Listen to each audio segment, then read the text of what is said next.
Consider the vast blue expanse of our planet, an alien world of marine biology that defines our very existence. This liquid wilderness is the heartbeat of the Earth. 71% of our world is covered by salt water, yet this horizontal measurement fails to capture the true scale of the abyss.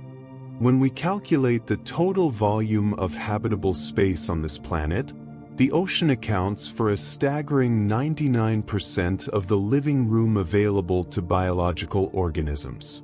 The continents are merely islands scattered across a global sea that functions as a sophisticated life support system for every creature, including ourselves. If you find this perspective on our blue marble helpful for your bedtime listening, you might consider subscribing to stay connected with these quiet explorations of our natural world. The scale of the underwater landscape defies the imagination of those of us tethered to the shore.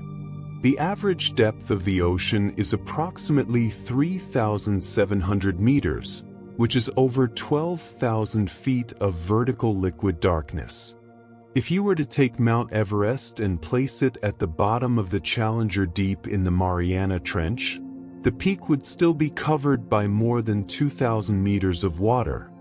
This pressure at the deepest point is equivalent to an elephant standing on your thumb, yet life thrives in these crushing conditions.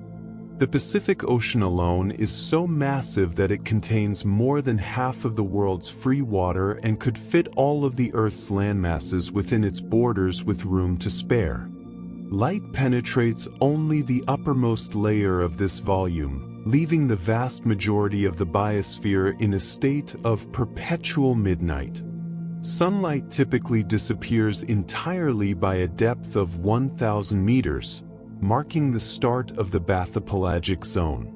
Despite this darkness, the ocean produces between 50 and 80% of the oxygen we breathe, primarily through the photosynthetic work of microscopic phytoplankton. These tiny organisms form the invisible foundation of a food web that sustains the largest animals to ever exist. The sheer weight of the ocean's water is nearly 1.4 quintillion metric tons, a mass that regulates the temperature of the entire atmosphere. Marine biology is not merely the study of fish and coral, it is the study of the primary engine of our planet. As we move deeper into the mechanics of this system, the complexity of underwater life begins to reveal itself in ways that challenge our understanding of biology. The narrow strip of coastline where the land meets the sea represents one of the most punishing environments on our planet. In this intertidal zone, organisms exist in a state of constant transition, alternating between total submersion and complete exposure to the open air. This rhythmic shifting creates intense physiological stress, forcing creatures to manage extreme fluctuations in temperature and moisture. When the tide retreats, the threat of desiccation becomes immediate as the sun pulls moisture from every exposed surface. Some species of limpets combat this by grinding a home scar into the rock, creating a perfect seal that traps a tiny reservoir of seawater beneath their shells. Have you ever walked along a rocky shore and noticed how tightly those small, conical shells cling to the stone? Beyond the heat, the chemical composition of the water itself fluctuates wildly within isolated tide pools. Evaporation can drive salinity levels to heights that would dehydrate most marine life, while sudden rainstorms can dilute a pool until it is nearly fresh water. To survive, inhabitants like the porcelain crab have evolved specialized gill chambers that remain moist even when the tide is miles away. Strength in this zone is not just about endurance, but about the ability to stay anchored against the relentless mechanical energy of crashing waves. Barnacles achieve this by secreting a fast-curing protein cement that researchers have found to be significantly stronger than most synthetic epoxies. This biological glue is so effective that it can harden in the presence of water, a feat of chemistry that engineers are still attempting to replicate for medical and industrial applications. Mussels take a different approach to stability, anchoring themselves with byssal threads. These golden, silk-like fibers are remarkably flexible yet possess a tensile strength that allows the animal to absorb the shock of a breaking wave without being torn from its perch. This environment also fosters a unique brand of slow-motion warfare. The sea star is a keystone predator here, using a sophisticated hydraulic system to power hundreds of tiny tube feet. By applying constant, unrelenting pressure to the shells of mussels, the sea star eventually tires out its prey, everting its own stomach to digest the organism inside its own shell. Defensive strategies are equally sophisticated, as seen in the soft-bodied sea anemone. Despite their delicate appearance, these animals are armed with thousands of microscopic stinging cells called nematocysts that fire upon contact with a potential threat. Many anemones also engage in clonal warfare, using specialized tentacles to sting and repel genetically different neighbors in a quiet struggle for territory. Every action in this landscape is synchronized with the celestial clock. The gravitational pull of the moon dictates the pulsing of the tides, and many species have internal biological rhythms tied to these lunar phases. For example, certain intertidal fish and invertebrates time their spawning to the highest spring tides, ensuring their offspring are carried safely out to the nutrient-rich depths of the open ocean. This precarious balance between the terrestrial and the aquatic reveals a resilience that defines the very edge of life.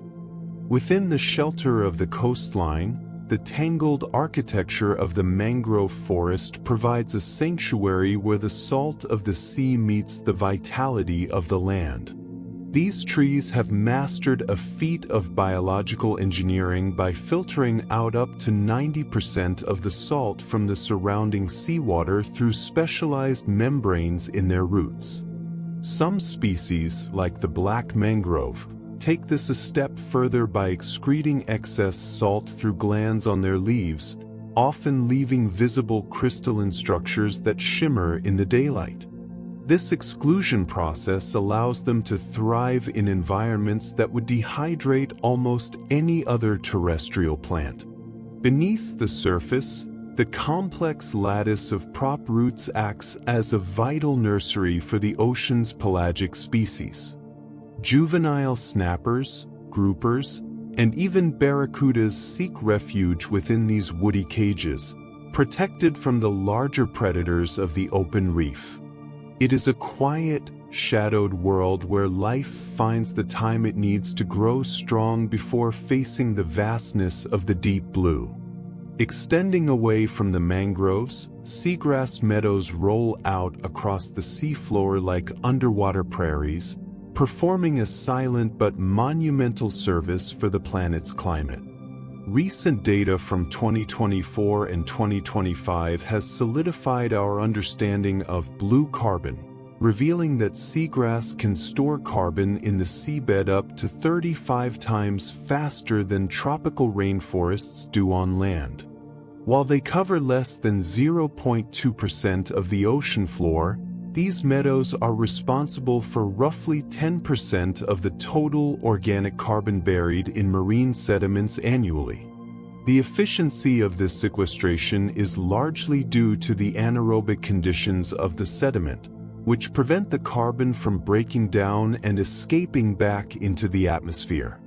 Have you ever wondered if the steady, swaying motion of these underwater grasses helps anchor the very stability of our global climate? This subterranean success relies heavily on a sophisticated symbiotic relationship between the seagrass and the microbes living within the silt. The plants transport oxygen down to their roots, leaking small amounts into the surrounding soil to support bacteria that break down toxic sulfides. In exchange, these microbial communities provide the seagrass with essential nutrients like nitrogen and phosphorus, which are often scarce in the water column. The root systems do more than just feed the plant. They physically bind the seafloor together, preventing erosion and maintaining the clarity of the water by trapping suspended particles. This filtration ensures that sunlight can penetrate deep enough for photosynthesis to continue, creating a self-sustaining cycle of growth. Even as the tide retreats, the moisture held within these dense meadows protects countless small invertebrates from desiccation. This transition from the rigid protection of the mangroves to the soft, carbon-rich expanse of the seagrass creates a dual defense system for our coastlines, buffering the land against the power of the tides while quietly breathing life back into the atmosphere. Beyond the soft meadows of seagrass, the ocean floor rises into the intricate, stony cathedrals of the coral reef. Though they possess the rigid permanence of geological formations, these structures are the living work of the coral polyp, a creature that is fundamentally an animal despite its deceptive, plant-like appearance. Each polyp is a soft-bodied organism, a relative of the jellyfish, consisting of a central mouth surrounded by a crown of stinging tentacles. They exist in a state of biological duality, functioning as individual hunters while remaining physically connected to thousands of their clones within a single colony. This collective existence allows them to act as the primary engineers of the most diverse ecosystems on the planet. The architectural strength of the reef comes from a silent, ceaseless process of mineral secretion. As a polyp grows, it pulls calcium and carbonate ions from the water to forge a skeleton of aragonite, a form of limestone, beneath its soft tissues. This creates a protective cup into which the animal can retract when threatened. Over thousands of years, these individual skeletons fuse together, creating the massive limestone foundations that anchor the entire reef. It is a labor of geological time. A single large coral head may have begun its life centuries ago, slowly adding layer upon layer of mineral lattice while its ancestors' skeletons provide the stable basement for new growth. These structures are often described as the cities of the sea, and like any dense urban environment, they are shaped by intense competition for resources. Corals do not simply grow side by side. They fight for every inch of available light and flow. Some species employ rapid growth strategies, branching out like underwater trees to canopy their rivals. Others use more aggressive tactics, extending specialized sweeper tentacles equipped with potent stinging cells to clear a perimeter around their base. This constant struggle for space creates the complex, three-dimensional topography of the reef, providing countless nooks and crannies for a quarter of all known marine species to inhabit. The continuation of this delicate architecture relies on a phenomenon of nearly perfect timing. In a display of natural precision, many coral species participate in mass spawning events synchronized by the lunar cycle. On specific nights following a full moon, when the water temperature and tides are just right, millions of polyps release their eggs and sperm into the water in a single, coordinated pulse. This snowstorm of genetic material ensures that predators are overwhelmed by the sheer volume of food, allowing a small percentage of fertilized larvae to drift away safely. These tiny drifters, known as planulae, eventually settle on a hard surface, transform into a single polyp, and begin the long, quiet work of secreting the first layer of a new limestone kingdom. The survival of this growing limestone structure depends on an intricate partnership with microscopic algae known as zooxanthellae. These tiny organisms reside deep within the transparent tissues of the coral polyp, harnessing sunlight to fuel the colony's expansion. Through the process of photosynthesis, the algae produce oxygen and organic products like glucose and amino acids, which the coral uses to build its calcium carbonate skeleton. In return, the coral provides the algae with a safe harbor and a steady supply of carbon dioxide and waste products like ammonium, which serve as essential fertilizers. This metabolic loop is so efficient that corals can thrive in nutrient-poor tropical waters where most other life struggles to find enough to eat. If the water temperature rises even a few degrees for an extended period, this bond breaks, leading to the phenomenon of bleaching where the coral expels its colorful partners. Deep within the swaying tentacles of sea anemones, another layer of biological cooperation unfolds through complex chemical signaling and specialized biology. Most fish avoid the anemone's lethal stings, yet the clownfish maneuvers freely, protected by a unique mucus coating that lacks the specific trigger chemicals required to fire the anemone's stinging cells. This immunity is not just a passive shield, it is a refined evolutionary adaptation that allows the fish to use the anemone as a fortress against predators. The anemone benefits from this presence as the clownfish aggressively chases away polyp-eating butterfly fish and provides nitrogen-rich waste that fertilizes its host. Have you ever wondered if the colors of the reef appear differently to the creatures living amongst them than they do to our human eyes? This relationship is a classic example of mutualism, where the risks of the wild are mitigated by the strengths of a neighbor. Beyond the safety of the anemones, the reef functions through a sophisticated social contract centered around cleaning stations. Small, vibrant cleaner wrasses establish specific territories where larger, often predatory fish wait patiently in line for a grooming session. These clients adopt a passive, non-threatening posture, flaring their gills and opening their mouths to allow the wrasses to pick away parasites, dead tissue, and bacteria. The wrasses gain a reliable food source, while the clients receive essential health maintenance that prevents infection and disease. If a cleaner wrasse cheats by biting the healthy mucus of its client, the larger fish may terminate the session or avoid that specific station in the future, maintaining a delicate balance of trust.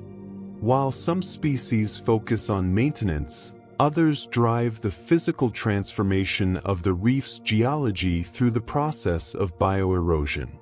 Parrotfish use their incredibly strong, beak-like teeth to scrape algae and bits of coral directly from the reef surface, processing the hard limestone through a specialized set of throat bones. As they digest the organic material, the pulverized rock passes through their systems and is eventually excreted as fine, white sediment. A single large parrotfish can produce hundreds of pounds of sand every year, contributing significantly to the formation of the islands and beaches we see today.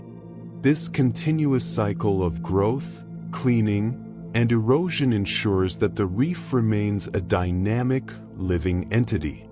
While the tropical reefs rely on the clarity of warm waters, the temperate coastlines host a different kind of underwater cathedral where sunlight filters through towering amber stalks of giant kelp. This massive brown algae, Macrocystis pyrifera, is one of the fastest-growing organisms on the planet, capable of surging upward toward the surface at a rate of 2 feet in a single day under ideal conditions. This rapid vertical expansion allows the kelp to reach the sun-drenched surface waters where photosynthesis is most efficient, creating a dense canopy that can stretch for miles. Unlike the trees on land that draw nutrients through complex vascular systems in their roots, kelp lacks roots entirely. Instead, it relies on a structure called a holdfast, a tangled, woody cluster of finger-like projections that serves only to anchor the organism to the rocky seafloor. Because the surrounding seawater is rich in dissolved minerals, every part of the kelp blade and stipe can absorb the nutrients it needs directly from the water column, rendering a traditional root system unnecessary. These underwater forests are defined by a vertical zonation that mirrors the layered structure of a terrestrial rainforest. At the surface, the canopy acts as a solar collector, while deeper down, the understory provides a shaded refuge for delicate red algae and juvenile fish. The mid-water levels, often referred to as the water column, are patrolled by schools of rockfish and predatory seals that weave through the swaying stipes. This entire ecosystem is surprisingly fragile and depends on a delicate balance of predation to survive. Sea otters serve as the primary keystone species here, maintaining the health of the forest by preying on purple sea urchins. Without the presence of otters, urchin populations can explode, leading to the formation of urchin barrens where the grazers devour the kelp holdfasts until the entire forest drifts away and the seafloor is left as a desolate, rocky wasteland. The buoyancy required to keep these massive plants upright is provided by nematocysts, which are small, gas-filled bladders located at the base of each leaf-like blade. These bulbs contain a mixture of gases, including carbon monoxide, which helps the kelp maintain its vertical posture even in the face of powerful surge and currents. Have you ever walked along a beach after a storm and found these rubbery, bulbous structures washed up on the sand? The strength of the kelp is found in its flexibility, as the stipes are designed to stretch and sway rather than snap under the pressure of moving water. This elasticity, combined with the cooling influence of nutrient-rich upwellings, makes the kelp forest one of the most productive habitats on Earth, sequestering vast amounts of carbon and buffering the coastline against the erosive power of winter swells. As the light dims in the deeper shadows of the forest floor, a different community of scavengers and filter feeders takes over, ensuring that every inch of this vertical tower is brimming with life. Beyond the towering blades of kelp, the true weight of the ocean's productivity rests upon organisms so small they drift at the mercy of the currents. These are the plankton, a term derived from the Greek word for wanderer, encompassing a diverse array of life forms that cannot swim against the flow. We generally divide this microscopic universe into 2 distinct groups based on how they acquire energy. Phytoplankton are the microscopic architects of the sea, functioning like plants by harvesting sunlight through photosynthesis to create organic matter.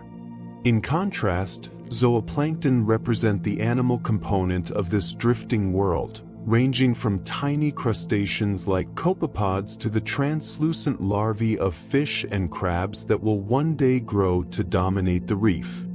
If you have ever taken a deep breath of fresh air, you likely owe a debt of gratitude to the diatoms and their cousins. These specialized phytoplankton are responsible for a staggering amount of the world's oxygen, with estimates from agencies like NOAA suggesting they provide between 50 and 80% of the oxygen in our atmosphere. While terrestrial forests are vital, it is these golden brown algae, often encased in intricate glass-like shells of silica, that act as the primary lungs of our planet. They thrive in the sunlit upper layers of the ocean, turning carbon dioxide and water into the very breath of life.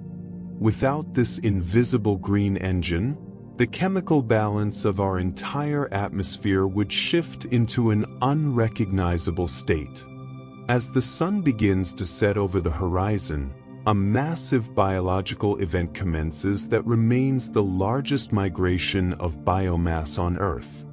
Every single night, billions of zooplankton rise from the dark, cold depths toward the surface to feed under the cover of darkness. This phenomenon, known as vertical migration, allows these fragile creatures to feast on phytoplankton while avoiding the watchful eyes of predators that hunt by daylight. Have you ever wondered what it would be like to see a billion tiny lives moving in unison toward the stars? As dawn approaches, they sink back into the shadows of the mesopelagic zone, a rhythmic pulse that moves more carbon into the deep ocean than almost any other natural process, effectively sequestering it for centuries. Within this drifting cloud of life, we find the exquisite structures of radiolarians and foraminifera. Radiolarians are single-celled organisms that construct elaborate, symmetrical skeletons made of silica, resembling tiny, glass cathedrals floating in the brine. Foraminifera, or forams, instead utilize calcium carbonate to build their shells, which are often divided into chambers that grow in a spiral pattern. When these organisms die, their shells rain down upon the seafloor in a slow, steady marine snow, eventually forming thick layers of sediment that record millions of years of Earth's climate history. These microscopic shells are not just biological remnants, they are the architectural blueprints of the deep, providing a historical archive of ocean temperatures and acidity levels that scientists study to understand our changing world. Navigating a world that is nearly 800 times denser than air requires an intimate relationship with the laws of fluid dynamics. While we move through the atmosphere with relatively little resistance, marine life exists in a medium that is both a supportive cushion and a formidable barrier to speed.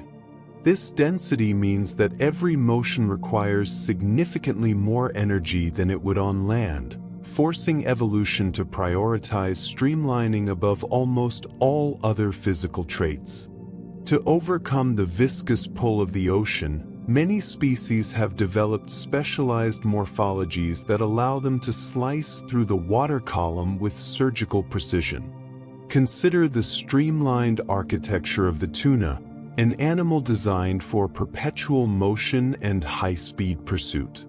These predators are capable of retracting their pectoral and pelvic fins into specialized grooves along their bodies to achieve a near-perfect fusiform shape. This minimizes the surface area exposed to the water, encouraging laminar flow, a state where water moves in smooth, parallel layers over the skin. When turbulence occurs, it creates pressure drag, which acts like an invisible tether pulling the animal backward. By maintaining laminar flow through its rigid, teardrop-shaped body, the tuna conserves vast amounts of metabolic energy. Do you find yourself drifting off more easily when imagining the weightless sensation of floating in a calm, still ocean? This feeling of buoyancy is a direct result of water's density, the same force that marine creatures must master through biological innovation. Beyond skeletal structure, the very skin of a fish is a technological marvel of chemistry. Most species are covered in a sophisticated slime coat made of complex glycoproteins that reduce skin friction drag. This microscopic layer acts as a boundary lubricant, smoothing out the tiny ridges of scales and preventing the water from grabbing the fish's surface. Research into these biolubricants has shown they can reduce frictional resistance by over 60%, allowing the animal to glide through the water with minimal caloric expenditure. This is particularly vital for deep-sea species that must survive in low-energy environments where every joule of energy counts. The physics of the slime coat even helps in preventing the attachment of barnacles or parasites, which would otherwise disrupt the smooth flow of water and increase drag. Marine biology often reveals that the smallest microscopic details have the largest impact on an animal's ability to traverse the vast distances of the open sea. Energy efficiency reaches its peak when individual physics transitions into collective hydrodynamics within a school.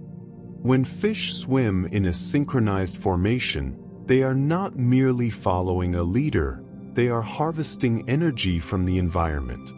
Each individual sheds a trail of spinning water spirals known as Kármán vortices. The fish positioned behind and to the side can time their tail beats to capture the kinetic energy of these vortices, essentially getting pulled forward by the wake of their peers. This exploitation of vortex lift allows a school to travel much further than any single fish could on its own, turning the resistance of the ocean into a source of shared momentum. Understanding these forces reveals that the ocean is not just a space where life happens, but a physical partner that shapes every curve and movement of the creatures within it. Extracting life-sustaining oxygen from a liquid medium is an engineering feat that requires a level of efficiency far surpassing the lungs of terrestrial mammals. Within the delicate, feathery structures of a fish's gills, nature employs a mechanism known as countercurrent exchange to maximize gas absorption. As water flows across the gill filaments in one direction, the blood inside the capillaries flows in the exact opposite direction. This constant gradient ensures that oxygen-depleted blood is always meeting water that still has a higher concentration of oxygen, allowing for a continuous diffusion process that can recover up to 80% of the available oxygen. Have you ever noticed how some fish seem to hover effortlessly while others never stop their forward march through the blue? For many shark species and tuna, this constant motion is a biological necessity rather than a choice. They utilize ram ventilation, a process where the simple act of swimming forces oxygen-rich water through their open mouths and over their gills. If they stop moving, the flow of life-sustaining water ceases, and they essentially suffocate. In contrast, many bony fish utilize a more sedentary method called buccal pumping. By using the muscles of their mouth and cheek to actively pull water in and push it over the gills, they can remain perfectly still on the sandy floor or tucked inside a coral crevice while still breathing with ease. The distribution of this invisible gas is not uniform throughout the world's oceans, leading to the formation of oxygen minimum zones. These are vast stretches of midwater where oxygen levels drop to nearly zero, creating a challenging environment for most marine life. Creatures that call these shadows home have developed remarkable adaptations to hypoxia, such as massive gill surface areas or specialized metabolic pathways that allow them to function on a fraction of the energy used by surface dwellers.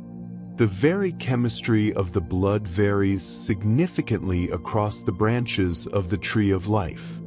While we are familiar with the iron-based hemoglobin that turns our blood red, many marine invertebrates, such as octopuses and certain crustaceans, utilize a copper-based protein called hemocyanin. This molecule turns their blood a striking translucent blue when oxygenated. Hemocyanin is particularly effective at transporting oxygen in cold, low-pressure environments where hemoglobin might struggle to perform. Even among fish, the concentration of these proteins is tuned to the environment. Those living in the frigid, stable temperatures of the Southern Ocean may possess blood that is almost entirely clear, lacking pigments altogether to reduce the viscosity of their blood in the extreme cold. This invisible machinery of respiration operates silently beneath every wave, ensuring that even in the deepest, darkest trenches, the spark of metabolism continues to flicker. If you find these insights into the deep quiet of the ocean helpful for your bedtime listening, feel free to subscribe for more science for sleep. The architecture of the ocean changes fundamentally when we look at the chondrichthyes, a class of fish that chose a different structural path nearly 450 million years ago.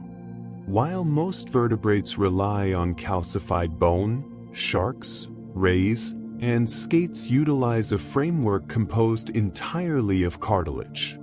This material provides a distinct advantage in the high-pressure environments of the deep, offering a lightness and flexibility that bones simply cannot match.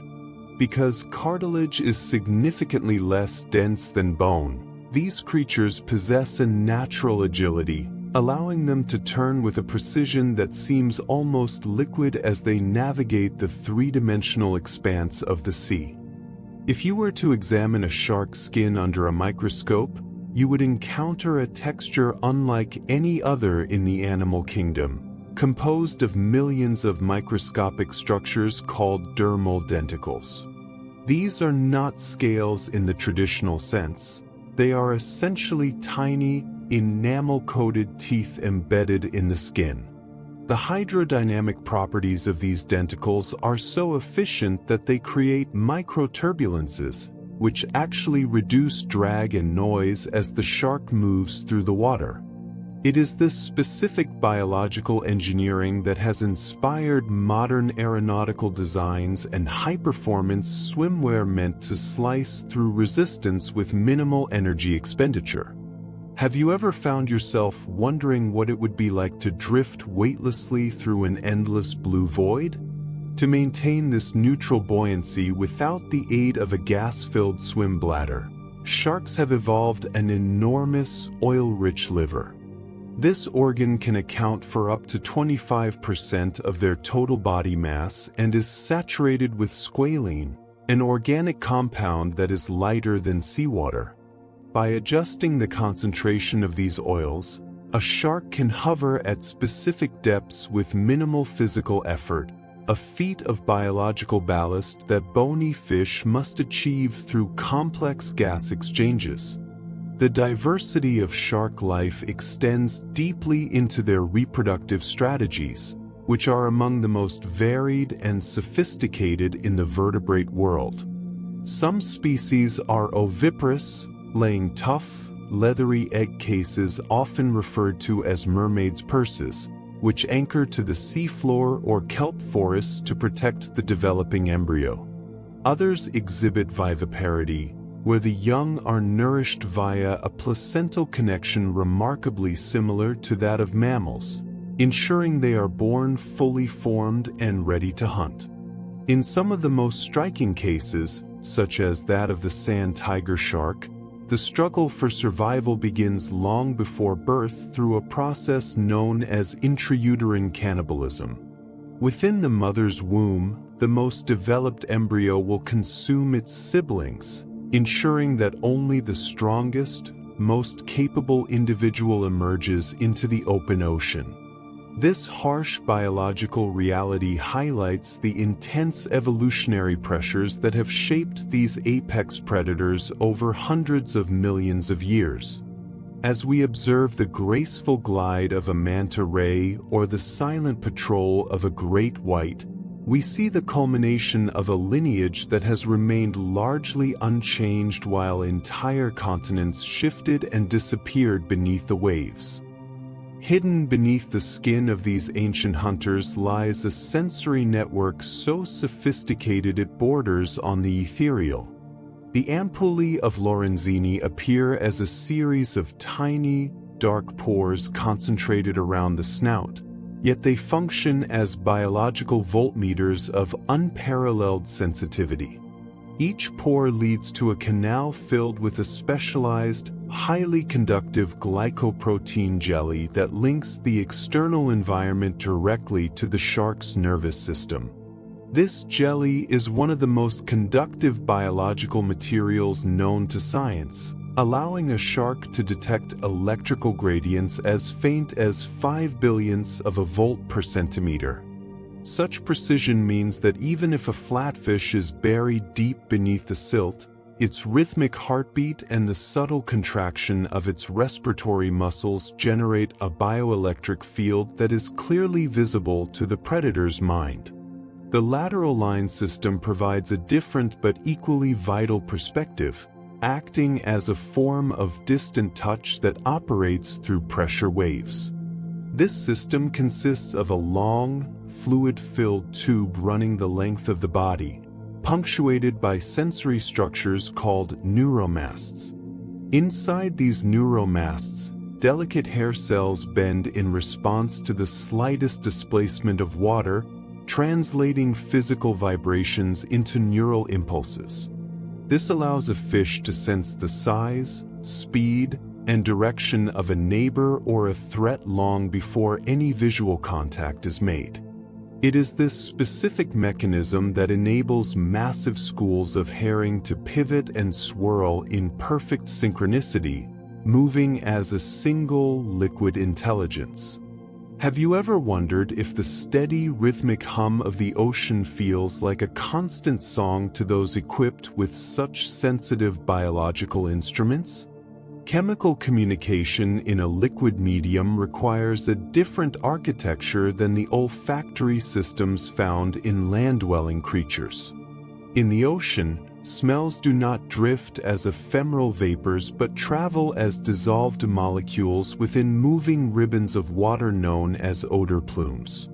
Marine organisms utilize chemoreceptors to identify these amino acids and pheromones, often at concentrations that defy human imagination. A shark's olfactory bulbs are so massive that they can occupy nearly 2/3 of its brain weight, enabling it to distinguish a single drop of organic matter in millions of gallons of water. This is not merely a sense of smell but a chemical map of the sea, where every current carries a story of potential mates, distant prey, or the familiar chemical signature of a home reef. For those species that traverse entire oceans, the Earth itself provides the ultimate navigational guide through magnetoreception. Animals like the green sea turtle and the sockeye salmon possess microscopic crystals of magnetite within their tissues, which function as internal compass needles. By sensing the intensity and inclination of the Earth's magnetic field, these travelers can determine their exact latitude and longitude with startling accuracy. This biological GPS ensures that a turtle, after decades of wandering the open sea, can return to the very same few meters of beach where its life began.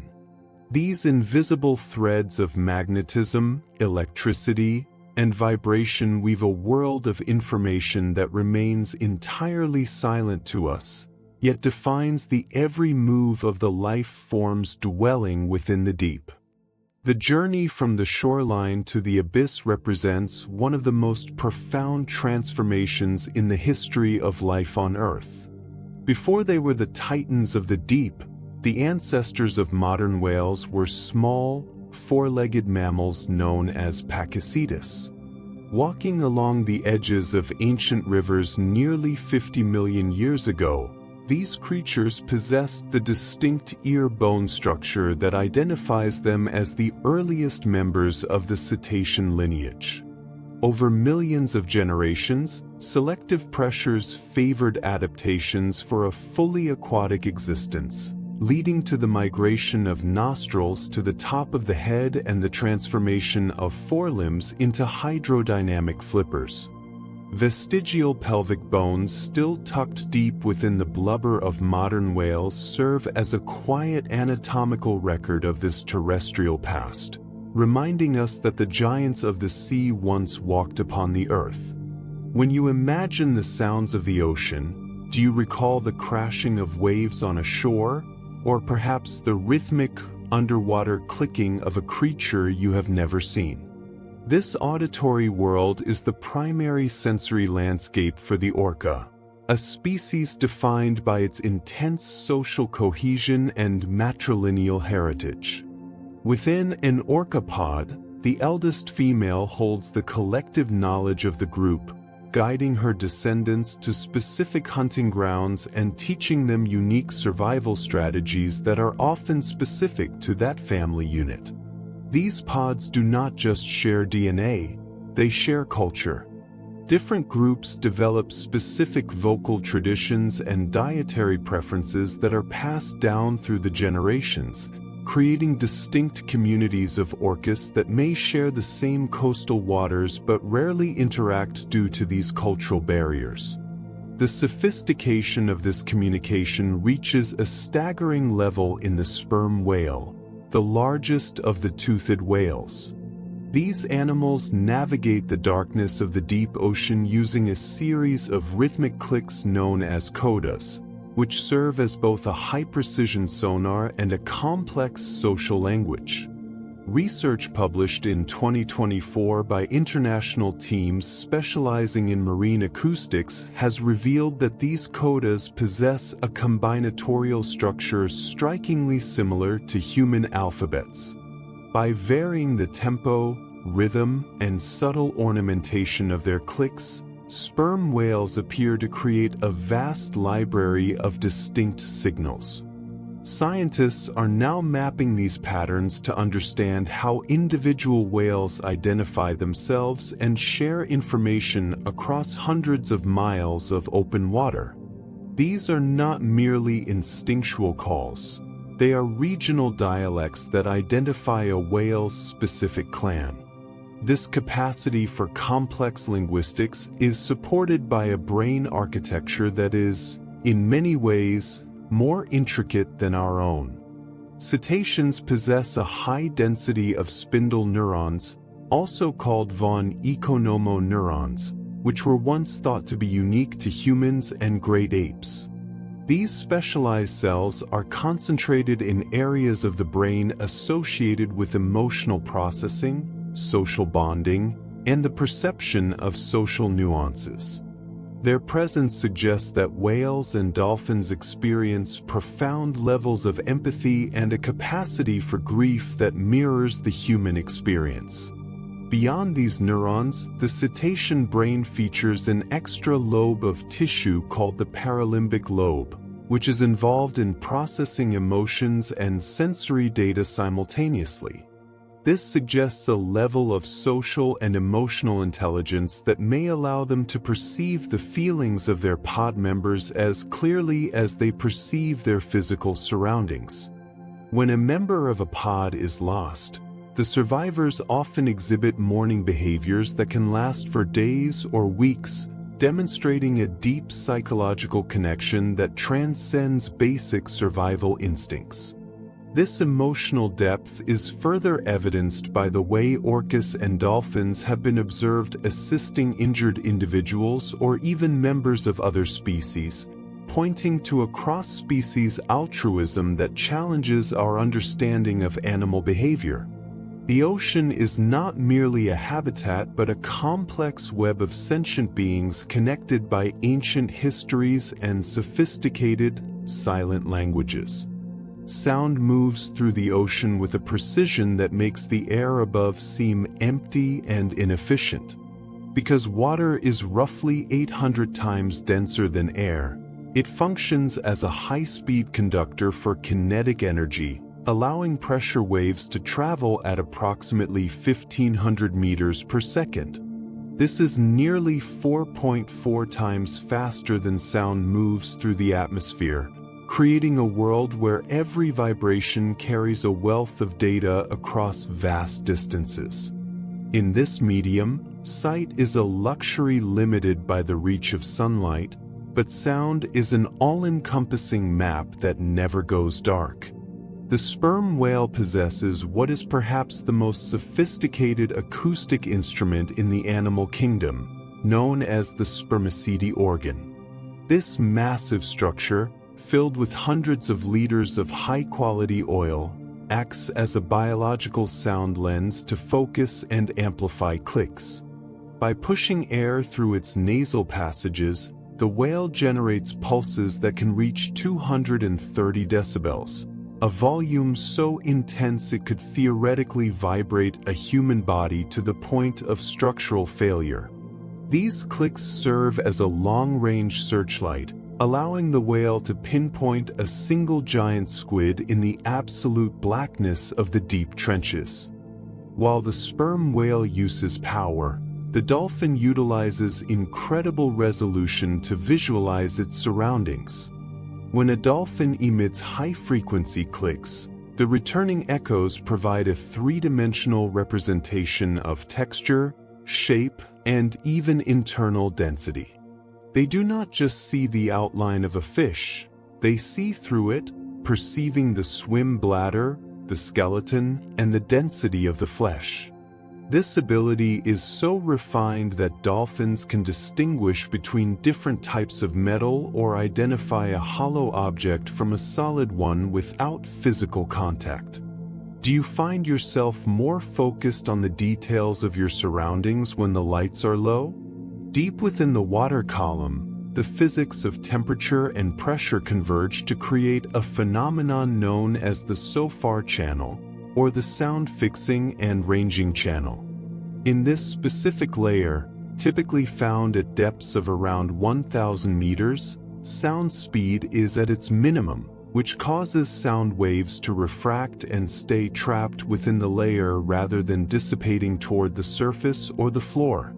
This natural waveguide allows low-frequency calls to travel across entire ocean basins. A blue whale singing in the North Atlantic could, under the right conditions, be heard by a listener near the equator.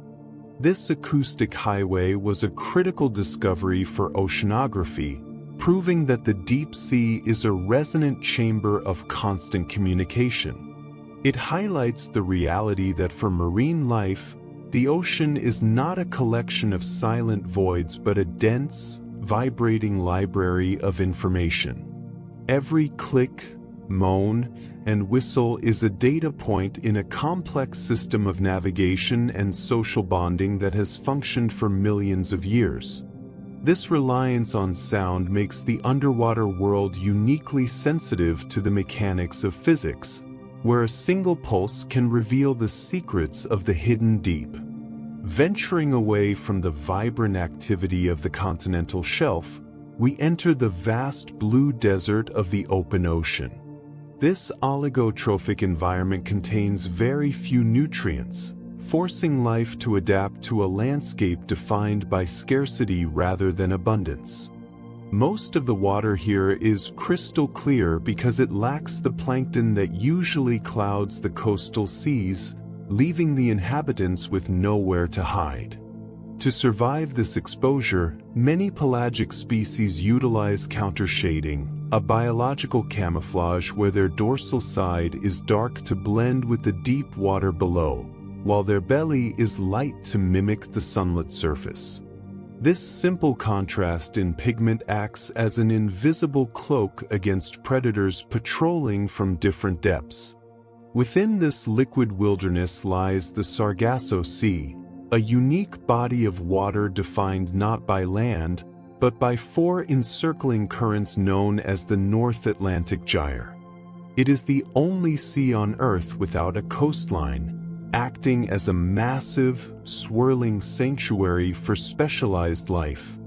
Thick mats of sargassum seaweed float across the surface, providing a rare structural habitat for juvenile sea turtles and tiny endemic crabs in an otherwise featureless expanse.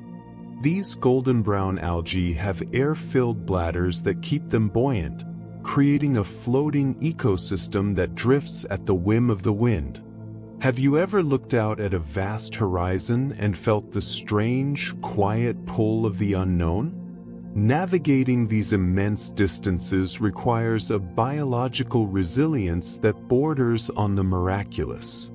The ocean sunfish, or mola mola, is a primary example of this pelagic endurance, often found drifting near the surface to bask in the sun's warmth after deep-sea foraging dives. Despite their clumsy appearance, these heavy, disc-shaped fish are highly efficient travelers, capable of covering thousands of miles during their multi-year migrations. They possess a unique ability to rapidly increase their body mass, growing from a larva the size of a pinhead to an adult weighing over 2 tons. This staggering growth rate is essential for surviving the high mortality rates of the open sea. Because food is so widely dispersed, many pelagic animals have evolved to sense chemical trails across hundreds of miles of water. Sharks can detect a single drop of blood diluted in millions of gallons, turning the desert into a map of scent and vibration. This sensitivity ensures that when a rare windfall occurs, such as a whale fall or a massive school of squid, predators from every corner of the gyre arrive to participate. This feast or famine existence means that energy conservation is the primary rule of the open ocean. Every movement is calculated and every rest is brief, as the inhabitants of the Blue Desert continue their eternal search for the next oasis in the deep. To navigate the vastness of the open ocean, marine giants utilize invisible highways that span thousands of miles across the globe. Humpback whales represent the ultimate endurance travelers, shifting between freezing polar feeding grounds and the warm cradles of tropical breeding lagoons. These migrations are some of the longest of any mammal, with some populations traveling over 5,000 miles in a single season. During their time in high-latitude waters, these whales feast almost exclusively on krill and small schooling fish to build a thick layer of blubber. Once they reach the equator, they enter a period of fasting, relying entirely on these energy reserves while they give birth and nurse their calves. The sheer precision of their navigation remains a subject of intense study, as they maintain nearly straight courses despite shifting currents and the absence of visual landmarks.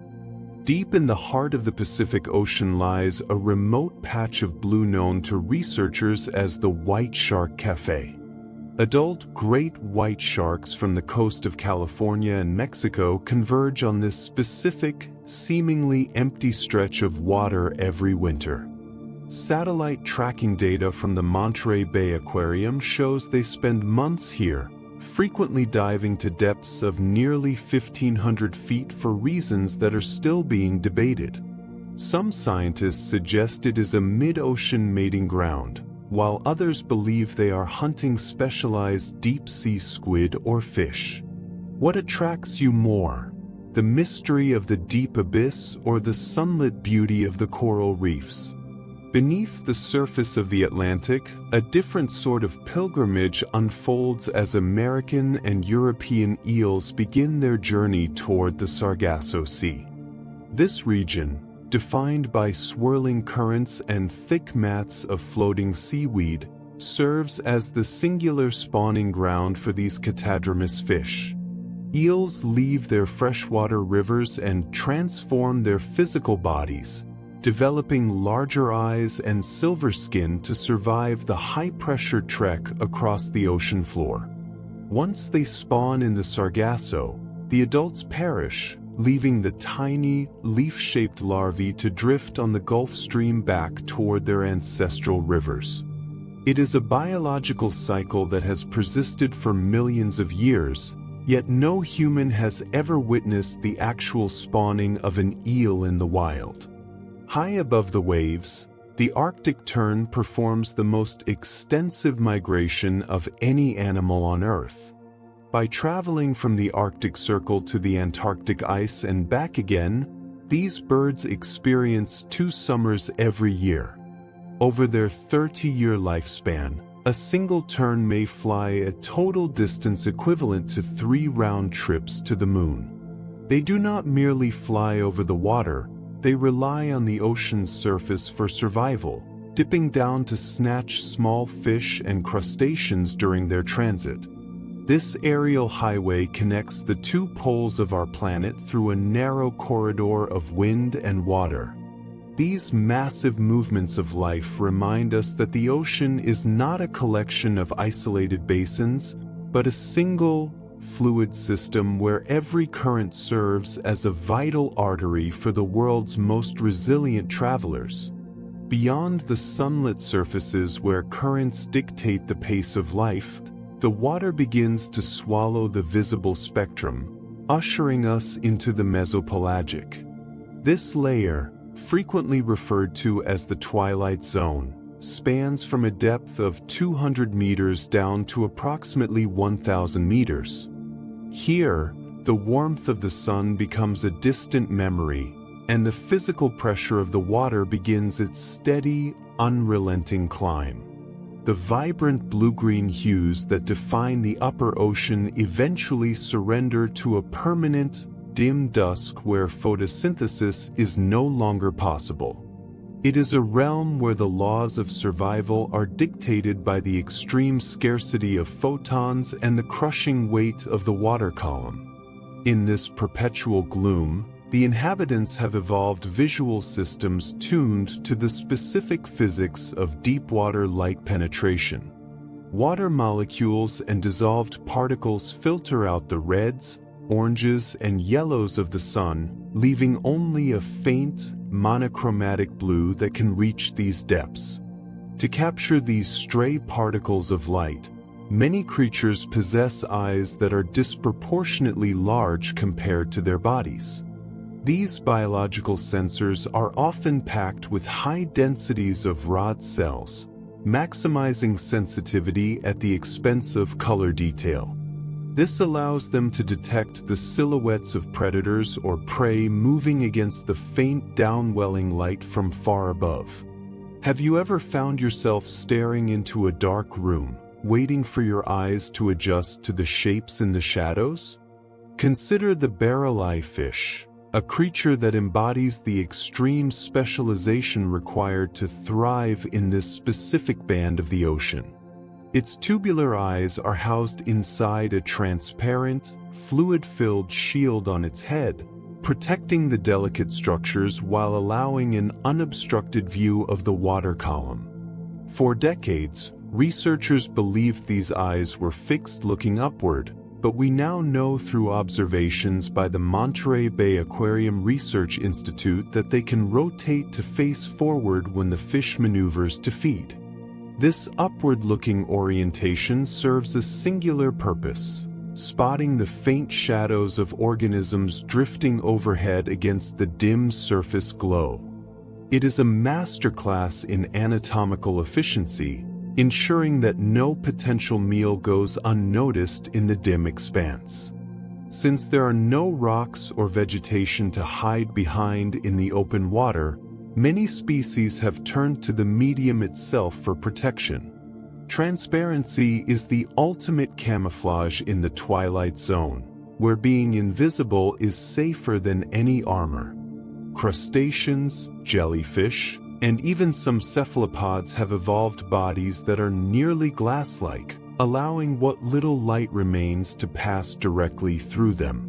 This biological engineering minimizes the shadow they cast, making them ghosts in a world of blue shadows.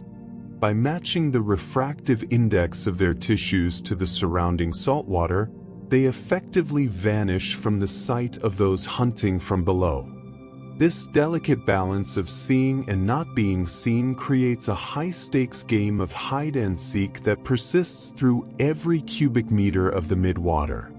As the last traces of blue light vanish, the transition from the twilight into the true midnight reveals even more profound mysteries of the abyss. This pitch-black realm is not actually dark, but rather filled with living light created through a precise chemical reaction. Inside specialized cells called photophores, a molecule known as luciferin reacts with oxygen, catalyzed by the enzyme luciferase. This process is remarkably efficient, releasing almost no heat, which is vital in an environment where every calorie must be conserved. Unlike the incandescent bulbs used on land, which waste most energy as heat, marine bioluminescence is essentially pure light.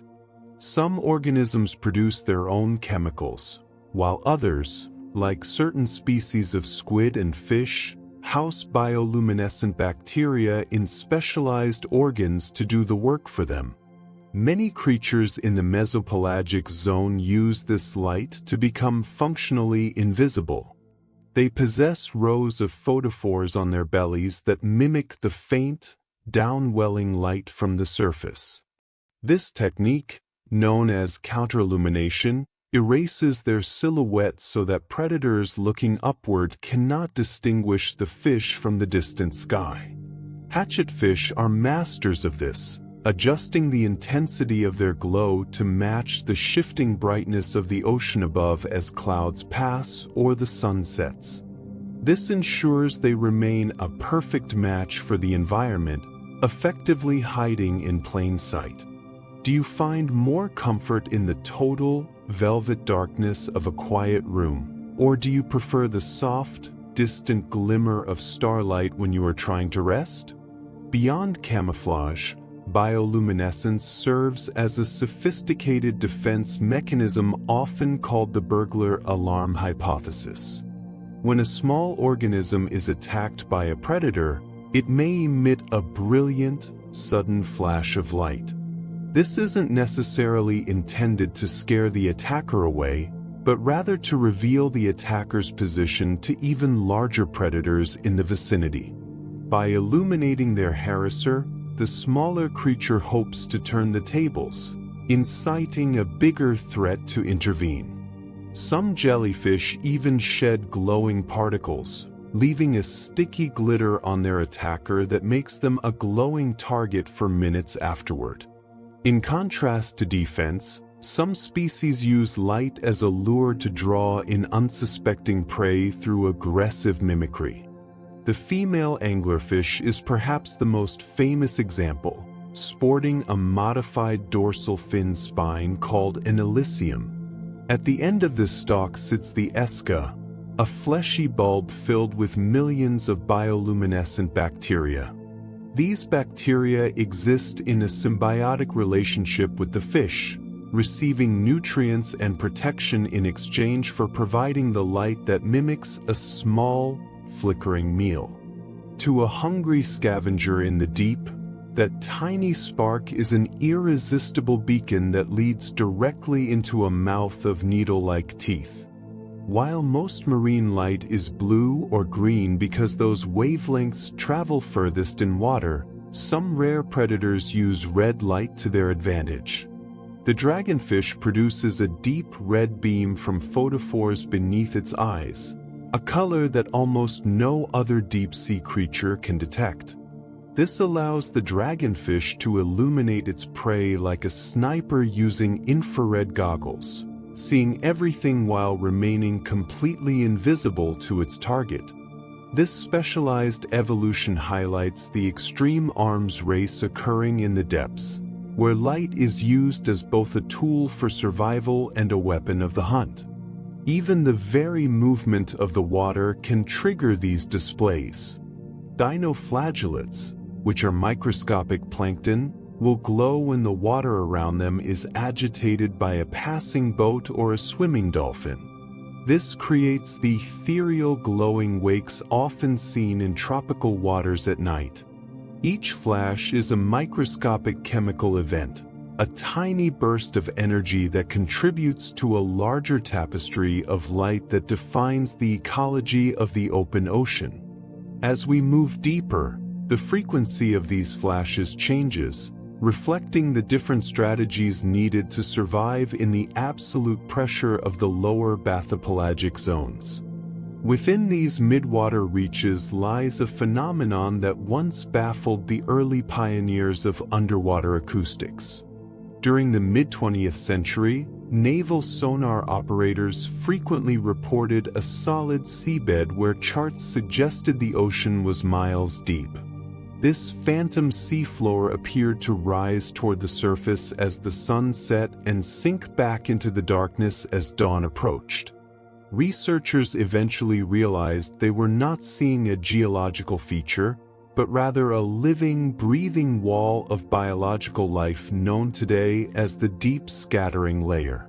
The sheer scale of this community is difficult to comprehend, consisting of billions of individual organisms moving in a synchronized rhythm. Small lanternfish form the backbone of this layer, their bodies equipped with gas-filled swim bladders that reflect sonar signals with startling clarity. These fish are accompanied by translucent siphonophores and dense clouds of krill, creating a thick biological soup that stretches across the global ocean. This vast assembly represents the largest migration of biomass on the planet, a daily vertical commute that connects the surface waters with the deep. As these creatures move, they drive one of the most critical mechanisms for the regulation of our planet's climate. By consuming carbon-rich phytoplankton near the surface and then retreating to the cold depths, they effectively pump carbon dioxide deep into the interior of the ocean. This biological carbon pump helps to lock away greenhouse gases for centuries, maintaining the delicate balance of the atmosphere.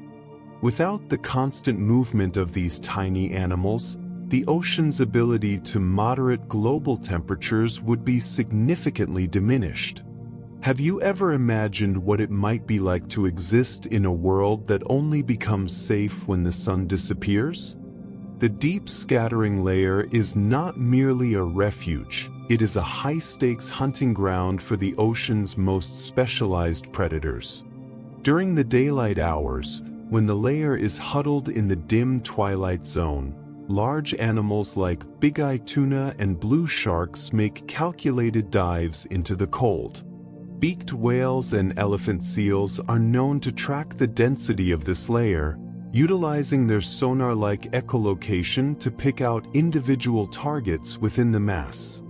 This constant cycle of pursuit and evasion ensures that energy flows from the productive surface all the way down to the hungry inhabitants of the seafloor. Even in the crushing weight of the deep, the pulse of the surface world remains the driving force of life. The colossal squid represents the pinnacle of deep-sea invertebrate evolution, a predator that moves through the Antarctic depths with a stealth that belies its massive weight. Unlike the more famous giant squid, which relies primarily on suckers lined with small teeth, the colossal squid possesses swiveling, three-pronged hooks embedded in its tentacle clubs. These biological weapons can rotate 360 degrees, allowing the animal to maintain a devastating grip on slippery prey while avoiding accidental injury to its own soft tissues.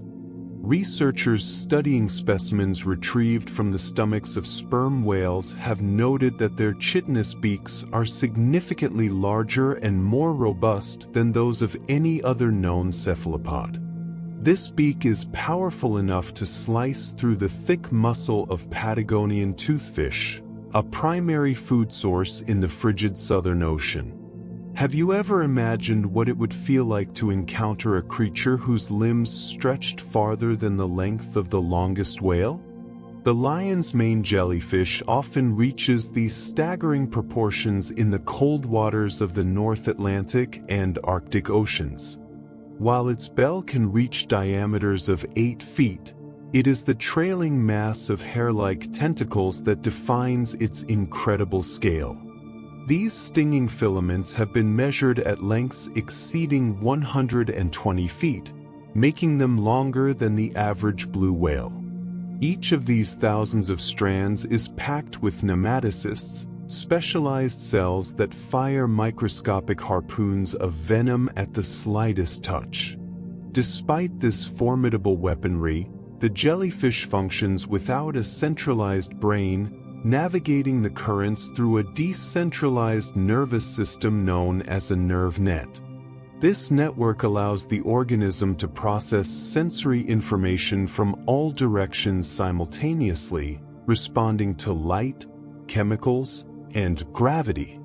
Specialized structures called rhopalia line the edge of the bell, acting as sensory hubs that help the jellyfish maintain its orientation in the water column.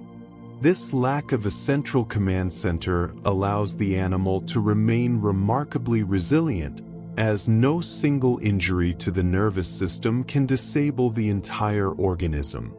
Biological boundaries become even more blurred when we consider the remarkable life cycle of Turritopsis dohrnii, commonly referred to as the immortal jellyfish.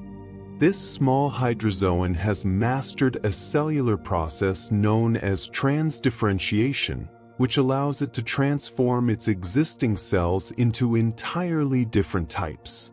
When faced with physical damage, starvation, or environmental stress, the adult medusa begins to shrink, eventually reverting to its juvenile polyp stage.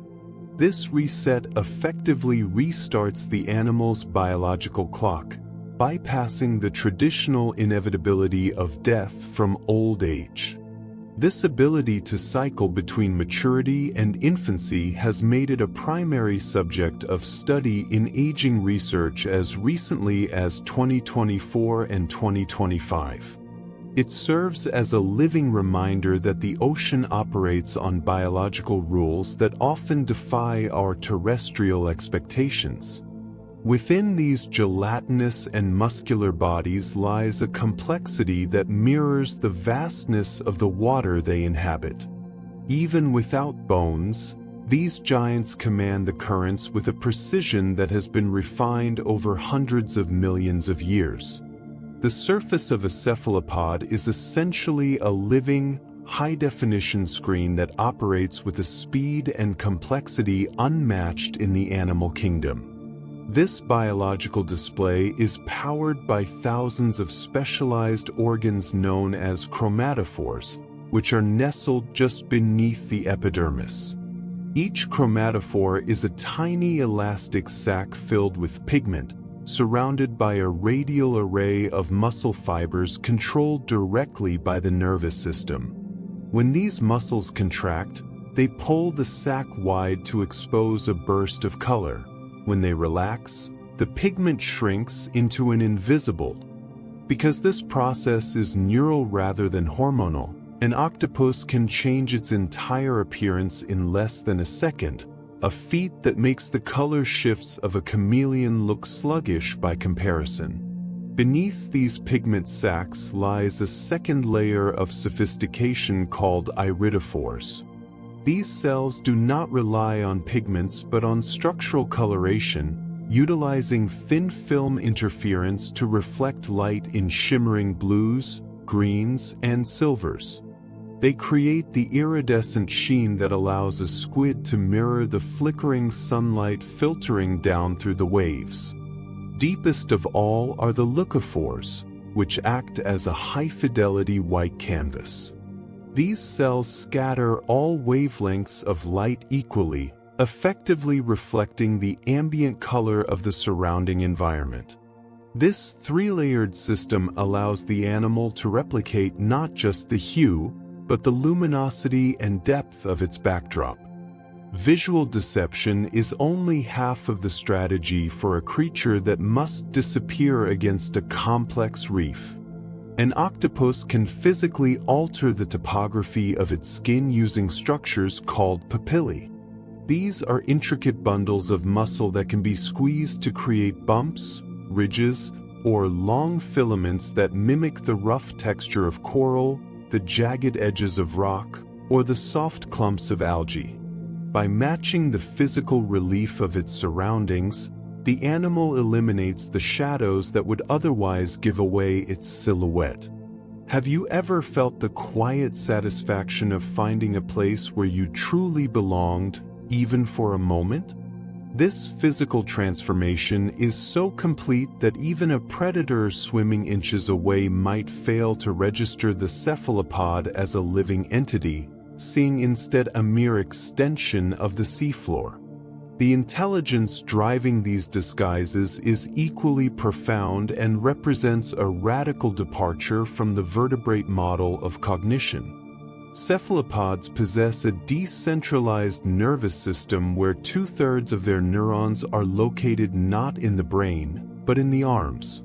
Each arm can taste, touch, and make independent decisions about movement without waiting for a command from the central cluster. This allows for a level of multitasking that is difficult for the human mind to grasp, as the animal can forage for food with one limb while simultaneously grooming itself or maintaining a camouflage pattern with the others. Recent studies have revealed that these creatures possess a biological superpower known as high-level RNA editing.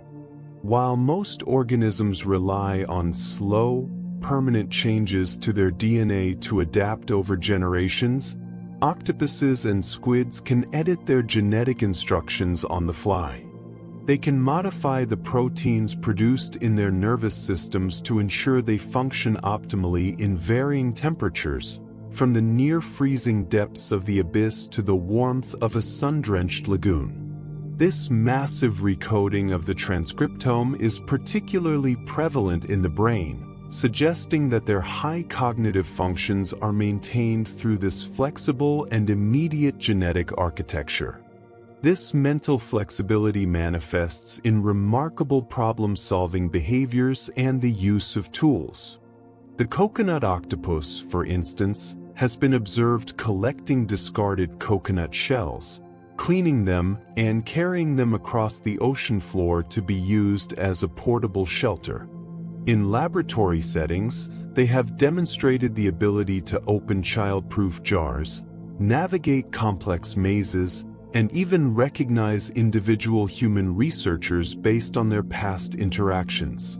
This capacity for memory and recognition suggests a level of consciousness that has evolved entirely independently of the mammalian lineage, providing us with a glimpse into a truly alien form of intelligence. Descending deeper into the water column, we leave the twilight behind and enter the bathypelagic zone, a realm of perpetual darkness where the weight of the ocean becomes the defining characteristic of existence. At depths reaching several kilometers, the hydrostatic pressure is so immense that it exerts roughly 1 ton of force per square centimeter. For an unadapted organism, this pressure would not merely crush bone, but would physically alter the chemical bonds within the body. Life here has had to redesign its most fundamental biological processes to function under conditions that would render surface proteins completely non-functional. At the cellular level, these organisms utilize specialized molecules known as piezolites to maintain their internal structure. These small organic compounds, such as trimethylamine N-oxide, act as chemical chaperones that prevent proteins from folding incorrectly under the crushing weight of the deep. Without these stabilizers, the water molecules would be forced into the interior of protein structures, causing them to collapse and cease functioning. This biochemical solution is so effective that it allows fish to maintain metabolic activity at depths where the pressure is hundreds of times greater than at the surface. Physical buoyancy must also be managed differently in this high-pressure environment, leading to the absence of the gas-filled swim bladders common in shallower species. Because gas is highly compressible, a traditional swim bladder would be a liability, shrinking or expanding violently with even minor changes in depth. Instead, deep-sea inhabitants have evolved bodies composed of jelly-like tissues and light, porous bones that are saturated with lipids. This makes them naturally buoyant and incompressible, allowing them to drift through the water column without the energy-intensive need to fight the physical laws of the deep. The scarcity of food in this midnight world has necessitated an extreme slowdown of biological time, characterized by some of the most languid metabolisms on the planet. The Greenland shark is perhaps the most remarkable example of this evolutionary patience, often living for more than 400 years in the frigid, high-pressure depths. These sharks grow at a rate of only about 1 centimeter per year and do not even reach sexual maturity until they are approximately 150 years old. This incredible longevity is a direct result of a metabolic rate so low that it borders on stasis, allowing them to survive on the meager nutrients that drift down from the productive layers far above. In this environment, every movement is calculated to conserve the precious energy harvested from the occasional fall of organic detritus. Have you ever wondered what it would feel like to experience time at such a slow, deliberate pace while drifting through a silent, eternal night? This slow-motion existence is not a sign of biological weakness, but rather a sophisticated strategy for enduring in a habitat where the next meal may be weeks or even months away. The bathypelagic is a place where life has traded the frantic pace of the sunlit world for a resilient, quiet endurance. This deep-sea stability provides a stark contrast to the volatile ecosystems found nearer to the atmosphere. In these freezing temperatures, the biological rulebook of the surface is rewritten through a phenomenon known as deep-sea gigantism. Creatures like the giant isopod, Bathynomus giganteus, grow to lengths exceeding 30 centimeters, a size far surpassing their terrestrial pillbug relatives. This increased physical scale is often attributed to Kleiber's law, which suggests that larger body masses are more energy efficient in cold environments where metabolic rates are naturally depressed. By maintaining a larger frame, these crustaceans can store greater lipid reserves, allowing them to survive for years without a single meal. Their slow movement is a deliberate conservation of energy, a necessity when the next food source might be miles away. The arrival of a whale fall, the carcass of a large cetacean descending to the benthos, serves as a rare biological windfall in an otherwise desolate landscape. A single whale carcass can deliver as much organic carbon to the seafloor as would normally fall from the surface over 2,000 years. This event triggers a complex succession of ecological stages, beginning with mobile scavengers like sleeper sharks and hagfish that can strip hundreds of kilograms of flesh in a matter of days.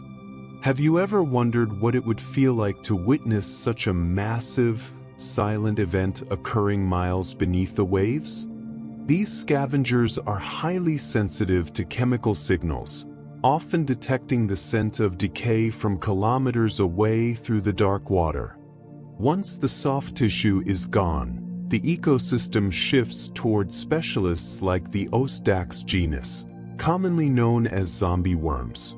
These organisms lack a mouth or stomach, instead utilizing a root-like system that secretes acid to dissolve the resilient calcium carbonate of the bones.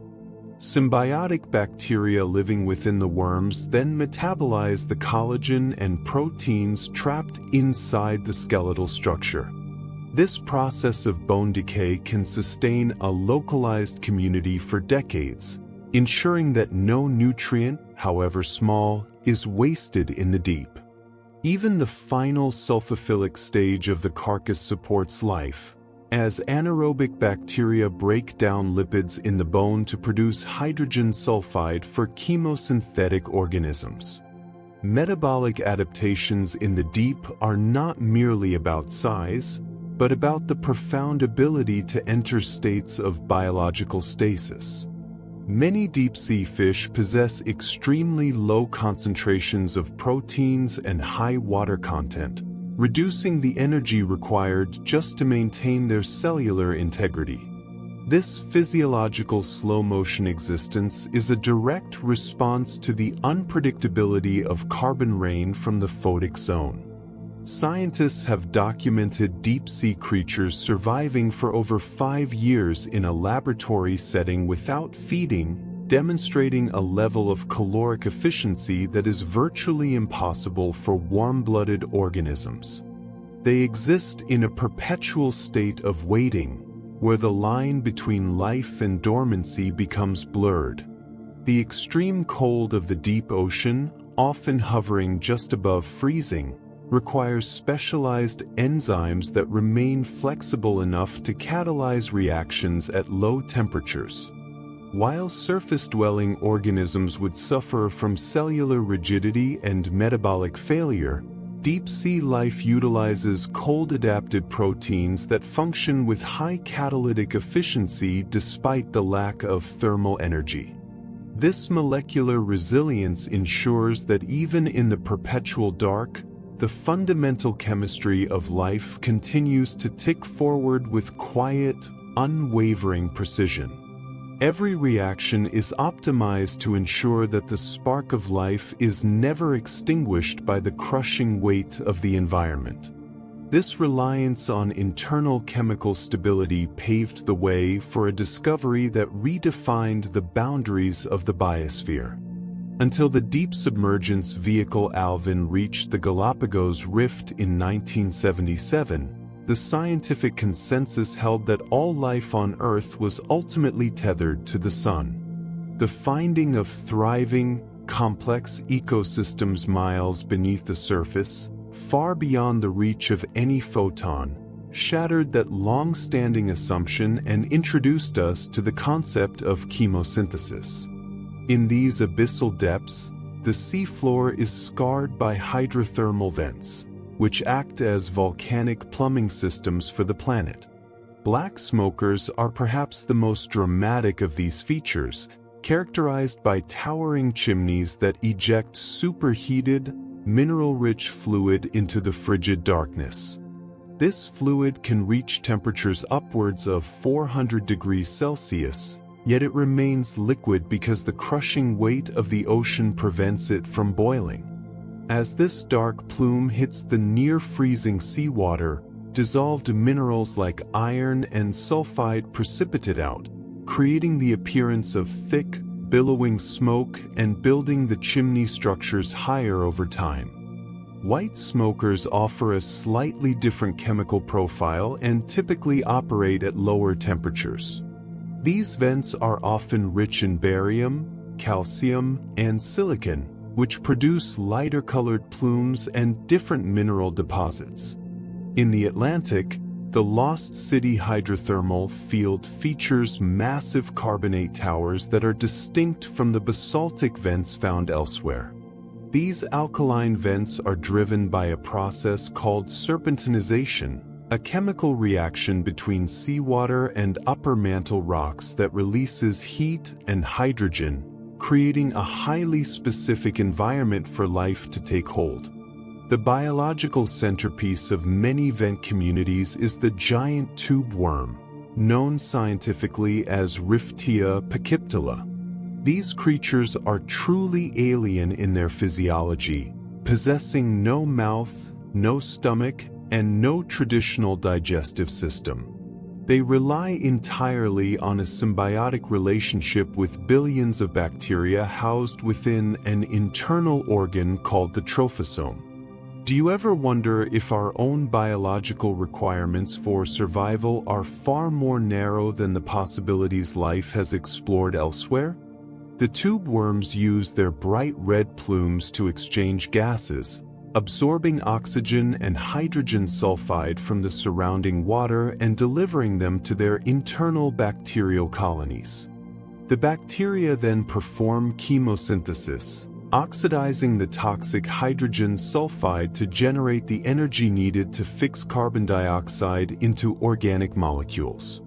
This provides a steady food source for the worm, allowing it to grow at rates faster than almost any other marine invertebrate.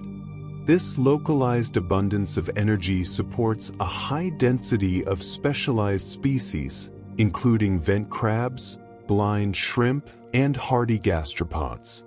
Many of these organisms have evolved highly specific adaptations, such as the shrimp that possess specialized light-sensing organs to detect the faint infrared glow emitted by the heat of the vents. This allows them to navigate toward the warmth without being incinerated by the hottest parts of the flow. The profound nature of these ecosystems has led to the iron-sulfur world theory, proposed by Gunther Wachter. This hypothesis suggests that life did not begin in a sunlit, primordial soup at the surface, but rather in the high-pressure, mineral-rich environment of hydrothermal vents. The theory posits that the surfaces of iron and nickel sulfides acted as catalysts for the first metabolic pathways. In this view, the early Earth's hydrothermal systems provided the necessary thermal and chemical gradients to bridge the gap between simple inorganic chemistry and the first complex, self-replicating organic structures. These vents are not just isolated pockets of life. They may be the very cradles from which all biological complexity originally emerged. Beyond these chemical chimneys lies the Hadal Zone, a realm defined by the crushing silence of the world's deepest oceanic trenches. These immense topological features are formed by the relentless movement of tectonic plates, specifically at subduction zones where the heavy oceanic crust is forced beneath lighter crustal plates. As the seabed descends into these narrow, V-shaped canyons, it reaches depths that defy conventional biological logic, culminating in the Challenger Deep within the Mariana Trench. In this eternal darkness, the hydrostatic pressure exceeds 8 tons per square inch, yet life has found a way to thrive rather than merely survive. The Mariana snailfish represents the current record holder for the deepest living vertebrate ever observed, thriving at depths approaching 8,000 meters. This remarkable creature possesses a skeletal structure that is largely cartilaginous, a flexible adaptation that prevents the brittle fracturing that would occur in harder bone under such extreme weight. Its body is often translucent and lacks the traditional scales of shallower species, allowing it to navigate the absolute darkness with high-functioning sensory systems that detect the slightest vibrations in the water. Within the deepest recesses of the Challenger Deep, giant amphipods known as Hirandelia gigas have developed a truly extraordinary biochemical defense. These scavengers possess unique enzymes in their guts that extract aluminum from the surrounding sediment, creating a metallic hydroxide gel that coats their bodies to protect their internal systems from the high-pressure environment. This biological engineering allows them to digest woody debris and other organic matter that sinks from the surface world, turning the ocean's refuse into a high-energy feast. Do you find yourself imagining the weight of all that water above you as you listen to these descriptions of the deep? Because each trench is geographically isolated by the vast stretches of shallower abyssal plains surrounding them, they act like inverted islands in the sea. This profound separation has led to a high degree of endemism, where species evolve in total seclusion from their distant relatives in other trenches. It is estimated by marine biologists that over 70% of the species discovered in these hadal depths are found nowhere else on Earth, making each trench a unique laboratory of evolutionary creativity. These organisms are not primitive survivors of a bygone era. They are highly specialized masterpieces of adaptation, fine-tuned to a world where light is a myth and the pressure is a constant, defining reality of existence. The isolation of these habitats ensures that the genetic path of a snailfish in the Mariana Trench remains entirely distinct from its cousins in the Chromatic or Peru-Chile trenches, fostering a hidden biodiversity that we are only beginning to map with our deepest diving submersibles. This evolutionary divergence suggests that life in the deep is far more dynamic than the stillness of the water might suggest. The sheer scale of this dynamism is best observed at the microscopic level, where the ocean's true rulers reside in staggering numbers. Within every drop of seawater, an invisible war rages between hosts and parasites on a scale that defies human comprehension. Scientists estimate there are approximately 10 nonillion viruses in the global ocean, a number represented by a 1 followed by 30 zeros. If these tiny entities were stretched end to end, they would extend far beyond the nearest galaxies, spanning a distance of roughly 10 million light-years. This viral presence is not merely a biological curiosity but the primary engine driving the ocean's nutrient cycles and maintaining the health of the entire planet. Every second, trillions of marine bacteria are infected and destroyed by these viruses in a process known as the viral shunt. When a virus replicates inside a bacterium, it eventually causes the cell to burst, releasing its internal contents back into the surrounding water. This cellular debris consists of organic carbon, nitrogen, and phosphorus, which would otherwise be locked away in the deep or consumed by larger organisms. By liquefying these microbes, viruses transform particulate matter into dissolved nutrients, essentially fertilizing the surface waters. This mechanism ensures that life-sustaining elements remain available for the base of the food web rather than sinking into the abyss. It is a relentless, unseen recycling program that maintains the productivity of the open sea. While viruses act as the disruptors, marine bacteria serve as the ultimate recyclers and chemical engineers of the sea. Some specialized bacterial species possess the remarkable ability to degrade complex hydrocarbons, effectively cleaning the ocean of natural oil seeps and anthropogenic spills. These microorganisms utilize enzymes to break down the resilient carbon-hydrogen bonds found in petroleum, converting toxic compounds into harmless byproducts like carbon dioxide and water. Their metabolic diversity allows them to thrive in environments ranging from sunlit surfaces to the crushing pressures of the seafloor. Have you ever wondered if the scent of the sea air is actually the byproduct of these invisible chemical reactions? Among these microscopic titans, Prochlorococcus stands out as perhaps the most influential organism on the planet. This tiny cyanobacterium is the smallest and most abundant photosynthetic organism ever discovered, yet it was completely unknown to science until the late 1980s. Despite its diminutive size, Prochlorococcus is responsible for a significant portion of the oxygen we breathe, producing roughly 5% of the world's total oxygen supply through its constant labor. It thrives in the vast nutrient-poor regions of the open ocean, utilizing a unique set of pigments to capture sunlight at depths where other plants would wither. It is a humbling thought that every fifth breath you take might be thanks to a microbe so small it cannot be seen with a standard microscope. These tiny cells form the backbone of the microbial loop, a hidden world that powers the vast blue wilderness and sustains the life of every creature on Earth. The chemical composition of these waters begins far from the coast, in the heart of the continents where rain washes over ancient stones. As slightly acidic rainwater interacts with terrestrial minerals, It initiates a slow process of chemical weathering that releases ions like sodium, potassium, and magnesium. These minerals travel through river systems and eventually settle in the sea, where they have accumulated over billions of years to create the salinity we recognize today.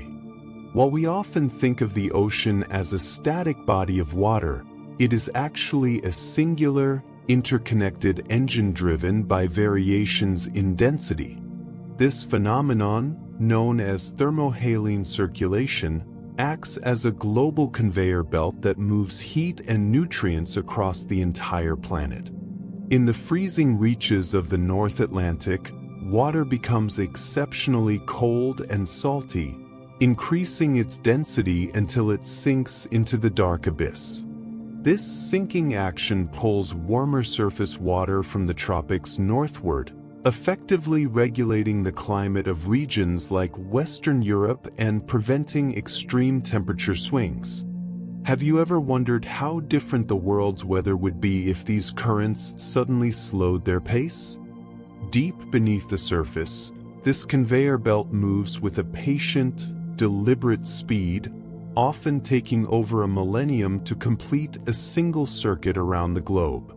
As this water travels through the deep, it collects the chemical remnants of sunken organic matter, becoming a rich reservoir for the building blocks of life. Eventually, through a process called upwelling, these nutrient-dense waters are pushed back toward the sunlit surface by offshore winds and the rotation of the Earth. These zones, though covering only a tiny fraction of the ocean's surface, are the most productive regions on our planet, supporting massive schools of fish and diverse marine mammals. The delicate chemistry that sustains this cycle is currently facing a silent, invisible transformation. The ocean absorbs nearly a third of the carbon dioxide released into the atmosphere, which initiates a chemical reaction forming carbonic acid. This process, termed ocean acidification, is fundamentally altering the pH balance of seawater at a rate faster than any seen in millions of years. As the water becomes more acidic, the availability of carbonate ions decreases, making it increasingly difficult for corals, oysters, and tiny pteropods to construct their protective calcium carbonate shells. According to data from the National Oceanic and Atmospheric Administration, surface ocean acidity has increased by about 30% since the start of the industrial era. This shift challenges the structural resilience of entire reef systems, which rely on stable chemistry to thrive and grow. The vastness of the sea suggests a permanence that is deceptive, as even the smallest shift in molecular balance can resonate through the global food web. Understanding these invisible currents and chemical shifts allows us to appreciate the intricate choreography required to maintain a living, breathing planet. This chemical balance is the silent foundation of every wave and every breath drawn from the sea. Deep within these layers, a massive engine known as the biological pump works silently to regulate our atmosphere. It begins with microscopic phytoplankton at the surface, which capture carbon dioxide during photosynthesis at a scale comparable to all terrestrial forests combined. When these tiny organisms perish or are consumed, their carbon-rich remains drift downward in a phenomenon known as marine snow.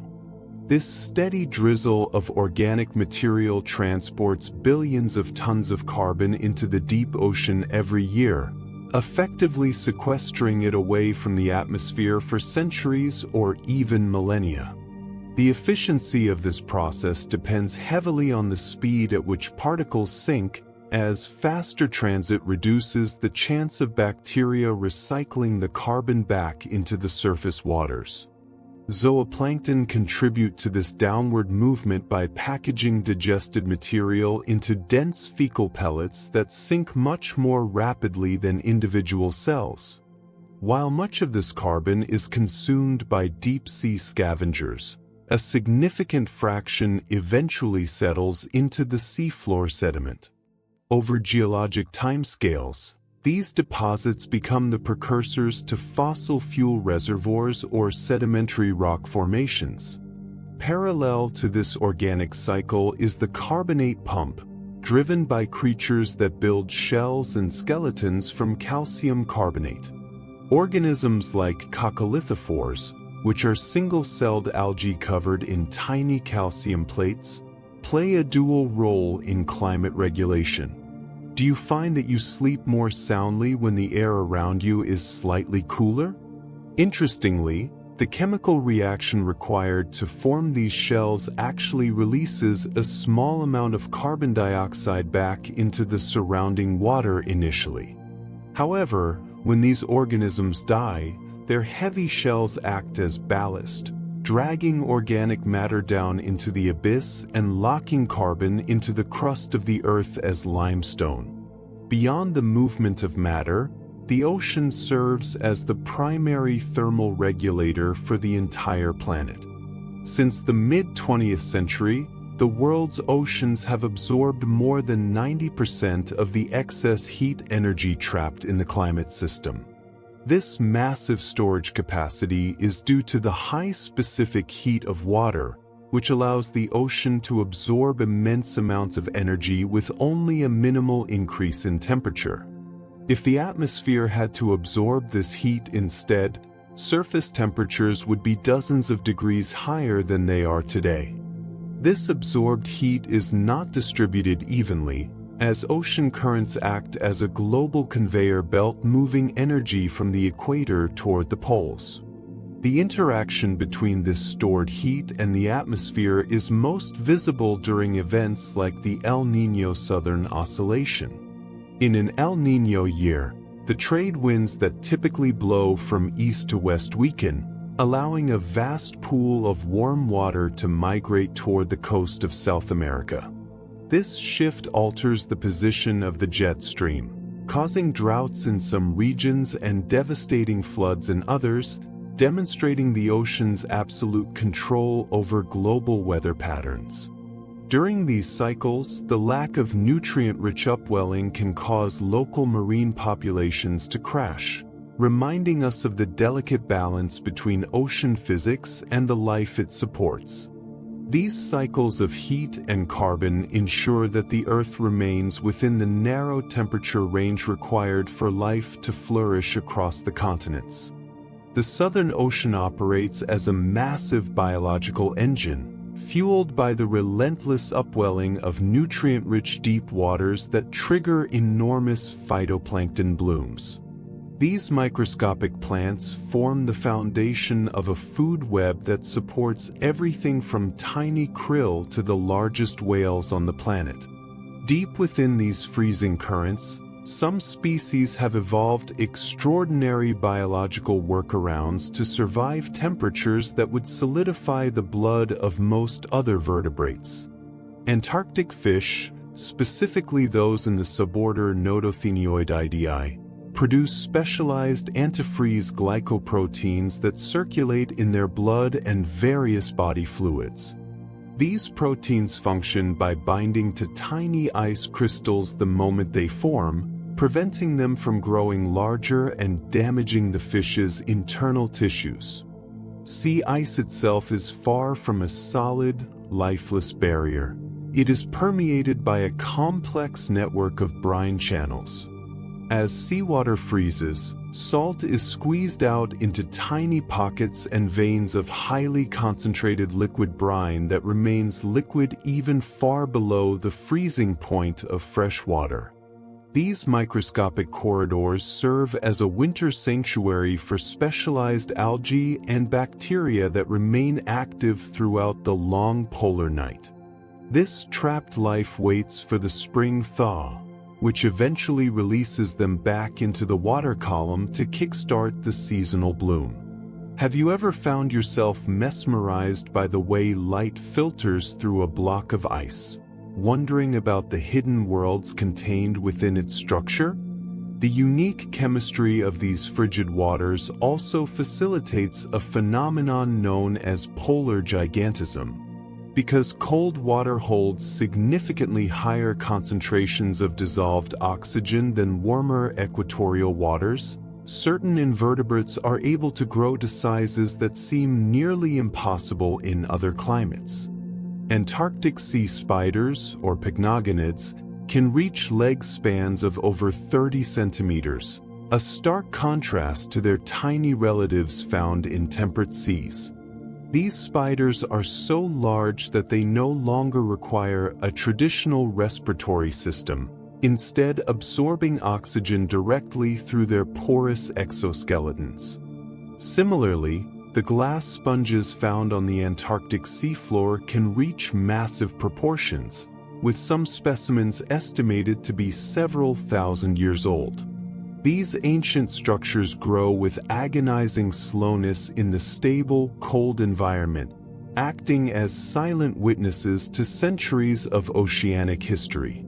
The sheer abundance of oxygen allows for low metabolic rates, which in turn leads to these incredible lifespans and oversized body plans.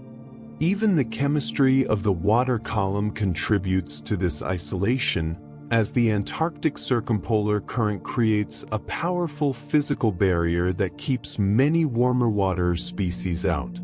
This isolation has allowed for the evolution of a highly endemic ecosystem where nearly 90% of the fish species are found nowhere else on Earth. It is a world of biological extremes where life has not just adapted to the cold, but has learned to utilize the unique properties of ice and oxygen to thrive in a landscape that would be lethal to most other forms of life. These adaptations ensure that even the darkest, coldest corners of the planet remain vibrant and full of biological complexity. Every organism beneath the ice serves as a testament to the resilience of marine life in the face of environmental severity. The history of life on Earth is defined by massive shifts in habitat, yet few transitions are as remarkable as the return of terrestrial reptiles to the ancestral sea. Approximately 250 million years ago, lineages that had successfully conquered dry land began a slow, multi-generational descent back into the saltwater, trading clawed feet for paddles and dense bone structures for streamlined forms. This reversal required profound physiological innovations to manage the high salinity environment while still being tethered to the surface for every breath of atmospheric air. Sea turtles exemplify this mastery of the marine realm, having developed specialized lacrimal salt glands located behind their eyes that constantly excrete concentrated sodium. These glands are so efficient that the turtles often appear to be weeping when they are on land, a biological necessity for maintaining their internal chemistry against the osmotic pressure of the ocean. Their navigational capabilities are equally sophisticated, utilizing a phenomenon known as natal homing to bridge vast distances. By sensing the unique magnetic signature of their birth beach, females traverse thousands of miles of open water to return to the exact stretch of sand where they first emerged as hatchlings. Have you ever wondered if you could find your way back to a place you haven't seen in 20 years? Beneath the surface, sea snakes have refined the art of aquatic living to such a degree that many species never touch dry land at all, even for reproduction. Their tails have flattened into powerful vertical paddles for propulsion, and their nostrils are equipped with specialized valves that create a watertight seal during deep dives. While they must periodically surface to fill their single, elongated lung, research indicates that some species can absorb up to 30% of their oxygen requirements directly through their skin. This cutaneous respiration allows them to extend their dive times significantly, lingering in the quiet depths far longer than their terrestrial cousins. In the isolated ecosystem of the Galapagos Islands, the marine iguana presents a singular evolutionary case as the only lizard species that forages in the sea. These reptiles dive into frigid currents to graze on submerged algae, intentionally slowing their heart rates to conserve both energy and core body heat during the hunt. To expel the concentrated salt ingested during these feeding sessions, they possess specialized cranial glands connected to their nostrils. You might observe them basking on volcanic rocks, abruptly sneezing a fine mist of saline solution into the air, which often leaves a distinctive white crust of salt across their heads. This behavior is a practical, elegant solution to a life lived at the intersection of two very different worlds.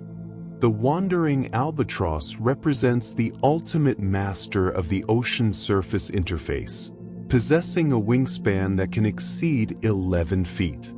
To traverse thousands of miles of open water with minimal effort, these birds utilize a technique called dynamic soaring, which involves weaving through the boundary between different wind speeds near the waves to gain kinetic energy.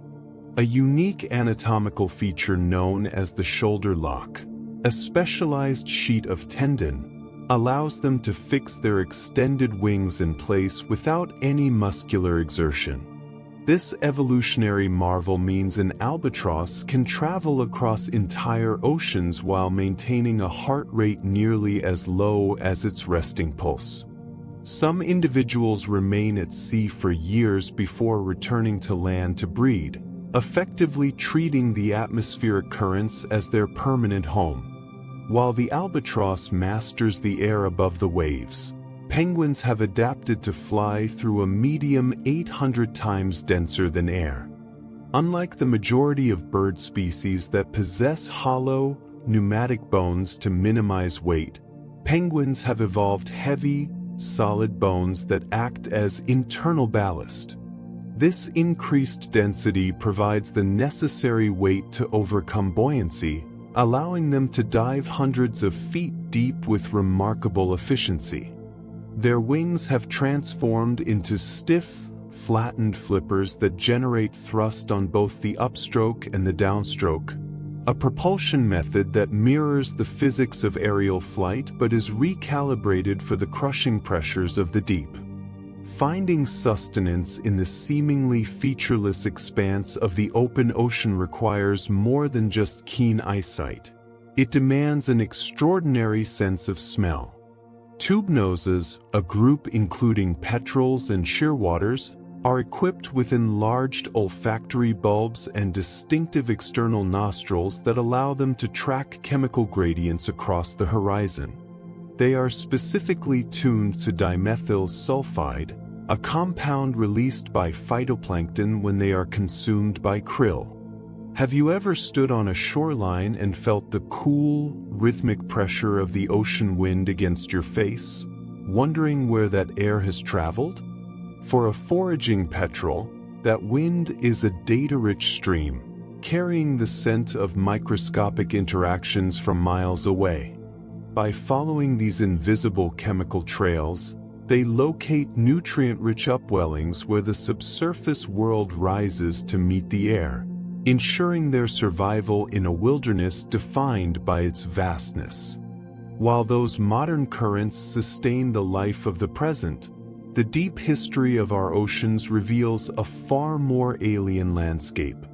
The story of marine biology began in earnest during the Cambrian period, roughly 540 million years ago, a time of sudden and radical biological experimentation. During this era, life transitioned from soft, indistinct forms into complex organisms with shells, skeletons, and specialized organs.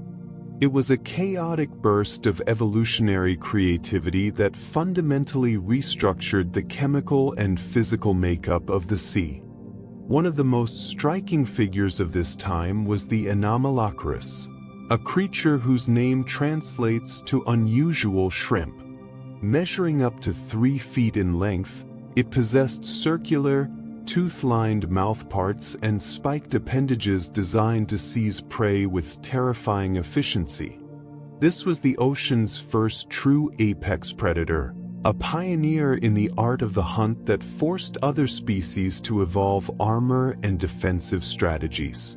Do you ever find yourself wondering what the world might have looked like when the very first eyes opened to peer through the saltwater? The fossil record indicates that these early marine ecosystems were fragile, suffering through several mass extinctions that repeatedly wiped the slate clean. One such event at the end of the Permian period eliminated nearly 96% of all marine species, a devastation so complete it is often called the Great Dying. Yet, each collapse provided a vacuum for new forms of life to fill, leading to the rise of the great marine reptiles during the Mesozoic era. This was the age of the ichthyosaurs, sleek predators that bore a striking resemblance to modern dolphins but belonged to an entirely different lineage. Ichthyosaurs were remarkably adapted for life in the open ocean, possessing large eyes that allowed them to hunt in the dim light of the deep sea. They were joined by the long-necked plesiosaurs, which used 4 powerful flippers to move through the water with a unique, bird-like flight motion. Later, the mosasaurs emerged as the dominant force, essentially giant monitor lizards that had returned to the sea and grew to lengths exceeding 50 feet. These animals did not breathe underwater. They were air breathers that conquered the waves, much like the whales of our modern era. The biodiversity of these prehistoric seas was governed by the same principles of nutrient cycling we see today, though the players were vastly different. Large-scale volcanic activity and shifting tectonic plates frequently altered ocean chemistry, forcing life to adapt or perish.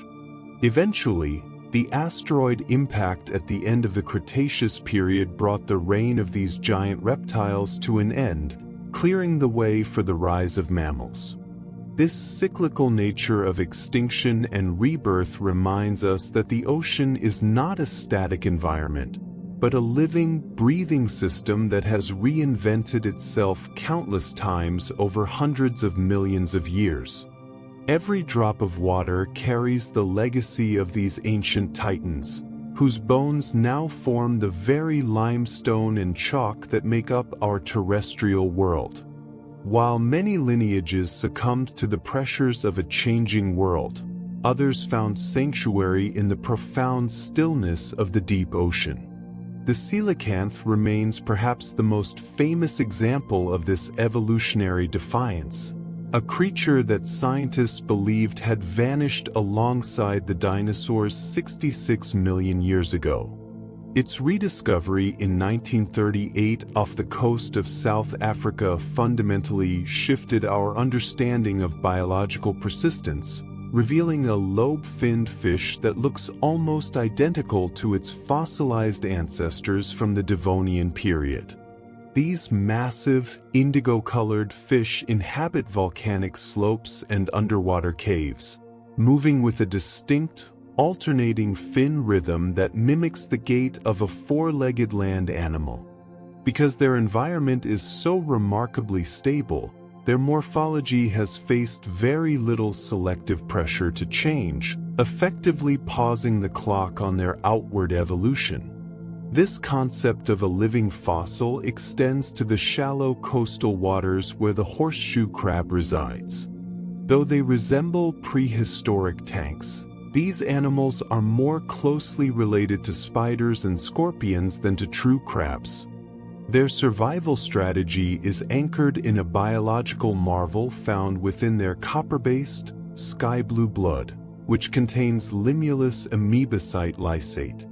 This substance is exceptionally sensitive to bacterial endotoxins, clotting instantly upon contact with even trace amounts of contaminants. This unique property has made horseshoe crab blood an essential component of modern medical safety, used to test every injectable vaccine and surgical implant for purity. Have you ever considered how many lives have been quietly saved by the primitive immune system of this ancient arthropod? Sharing this sense of timelessness is the chambered nautilus, a cephalopod that has retained its iconic spiral shell and pinhole camera eyes for over 500 million years. Unlike their cousins, the squid and octopus, the nautilus lacks a complex lens, relying instead on a simple aperture that allows light to pass through a tiny opening. This design is a relic of a different era of optics, yet it remains perfectly functional for a life spent migrating between the sunlit surface and the dark pressure of the depths. This stability is a hallmark of the deep-sea biome, where the lack of drastic temperature shifts and seasonal cycles allows specialized forms to endure for eons. By observing these survivors, we gain a rare, direct glimpse into the biological blueprints that govern the oceans long before the first forests ever grew on land. While the abyss may seem like a realm of eternal silence, it is actually a complex tapestry of acoustic signals traveling through a medium 5 times more efficient at conducting sound than air. In the late 1990s, the National Oceanic and Atmospheric Administration recorded a low-frequency sound of incredible power known as the bloop, which sparked years of speculation regarding undiscovered leviathans.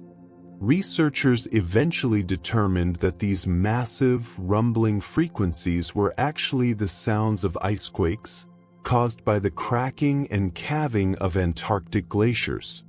Despite this explanation, the deep ocean remains filled with unidentified biological signatures that continue to challenge our understanding of marine populations. One of the most startling performers in this underwater theater is the snapping shrimp, a creature no larger than a finger that generates acoustic energy capable of disrupting sonar. By snapping its specialized claw, the shrimp creates a high-velocity water jet that leads to a cavitation bubble. When this bubble collapses, it produces a localized temperature spike that briefly rivals the surface of the sun, accompanied by a sharp, metallic pop. A healthy coral reef is never quiet. Instead, it produces a constant, crackling chorus that serves as a beacon for drifting larvae seeking a home. This collective soundscape is composed of fish grunts, the rhythmic scraping of parrotfish teeth against coral, and the pervasive snapping of crustaceans. Do you find that a steady, rhythmic hum helps you drift off to sleep more easily than total silence? Marine biologists use these acoustic fingerprints to assess the health of an ecosystem without ever needing to see the inhabitants. However, this delicate balance is increasingly threatened by anthropogenic noise, which creates a fog of sound beneath the waves. The low-frequency thrum of shipping vessels and the intense pulses of seismic airguns can mask the communication calls of whales, which often span hundreds of miles. For deep-sea species that rely almost exclusively on sound for navigation and mating, this human-generated noise can lead to disorientation and chronic stress. This interference effectively shrinks the acoustic habitat of marine life, forcing animals to change their vocal frequencies or abandon vital feeding grounds entirely.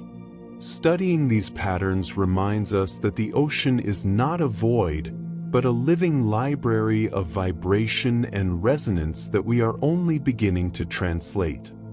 Our understanding of the abyss underwent a seismic shift in late 2024 and throughout 2025 as the Schmidt Ocean Institute and NOAA completed the most comprehensive mapping of the South Pacific seafloor to date. This ambitious survey revealed more than just a rugged topography. It identified dozens of previously unknown seamounts, underwater mountains that rise thousands of meters from the plains of the ocean floor. Each of these seamounts acts as an island of biodiversity, hosting unique ecosystems that have remained isolated for millions of years. Scientists discovered that these peaks are often swarmed by life that exists nowhere else on Earth, making every mountain a distinct evolutionary experiment. The sheer volume of new life identified in the last 18 months has overwhelmed taxonomists, with hundreds of species of soft corals and glass sponges entering the scientific record for the first time. Unlike their shallow water relatives, these deep-sea corals do not rely on sunlight but instead filter organic, marine snow from the cold currents. The newly discovered glass sponges are particularly captivating, with skeletons made of silica that act as natural fiber optics, channeling the faint flickers of bioluminescence through their intricate, translucent structures. These sponges create vast, brittle reefs that provide essential nurseries for deep-sea fish, effectively serving as the structural architects of the dark. In a discovery that challenged the very foundations of marine chemistry, researchers in 2024 documented a phenomenon known as dark oxygen. On the Clarion-Clipperton Zone's abyssal plains, polymetallic nodules, potato-sized rocks rich in manganese and cobalt, were found to be producing oxygen through a process of seawater electrolysis.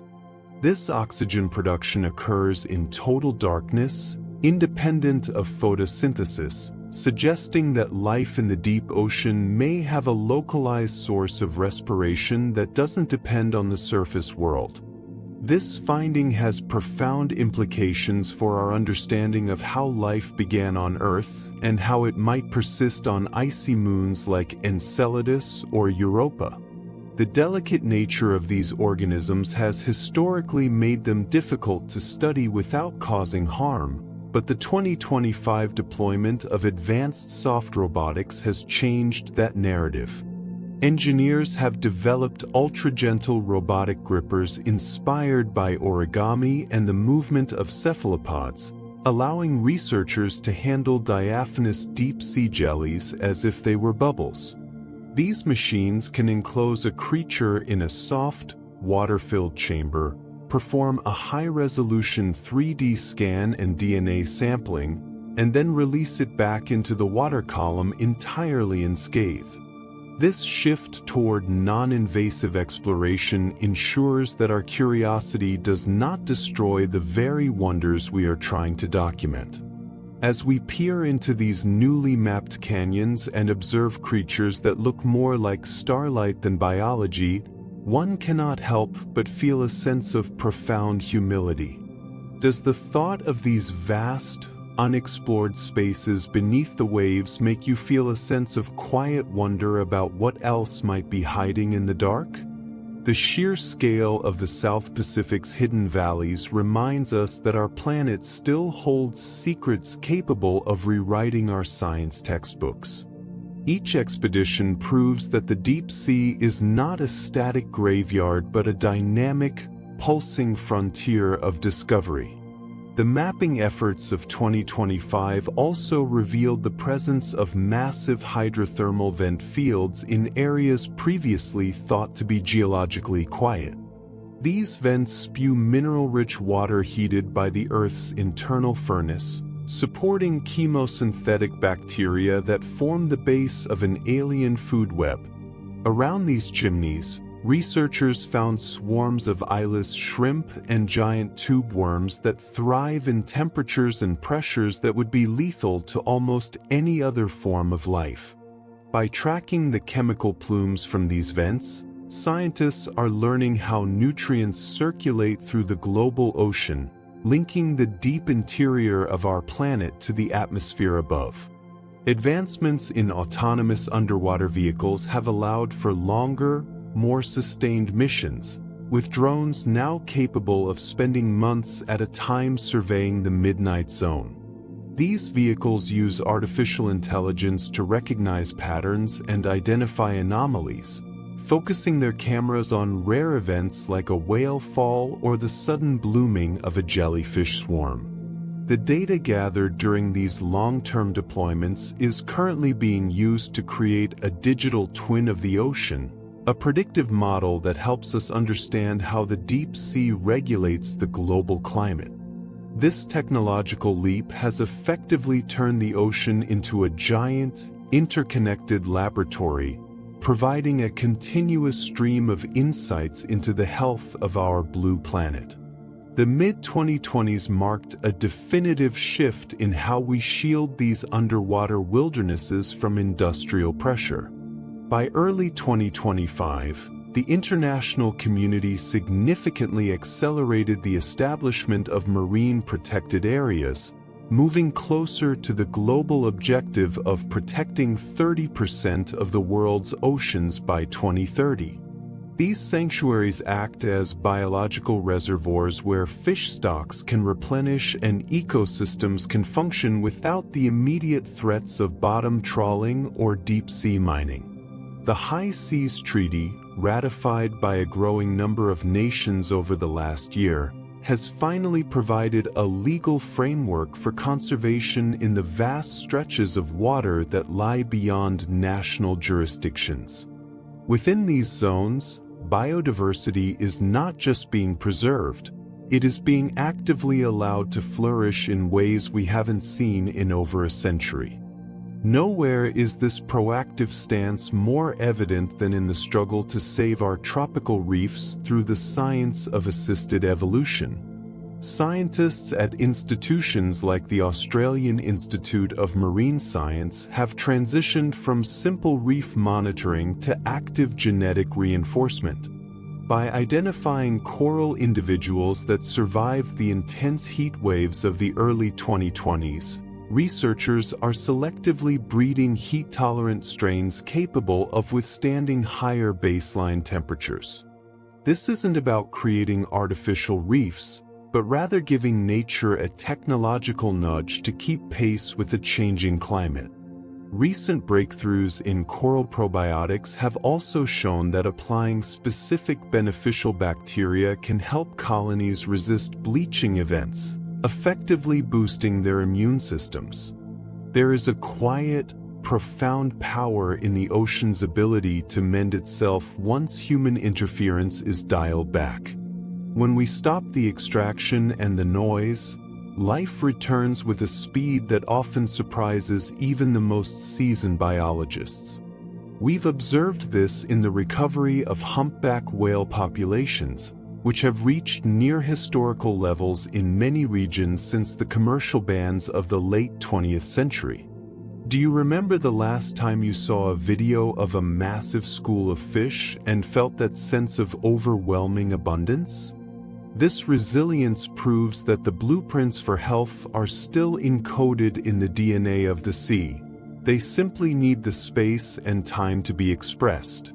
This recovery is bolstered by the fundamental truth that all ocean basins are interconnected, forming a single, continuous world ocean. A drop of water in the North Atlantic will eventually travel through every major basin, carried by the global thermohaline circulation over a 1,000-year journey.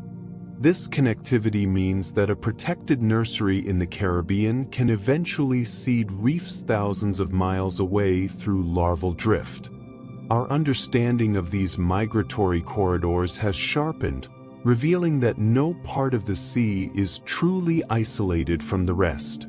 The future of marine biodiversity relies on this planetary scale of thinking, recognizing that the health of a single bay is inextricably linked to the pulse of the entire globe.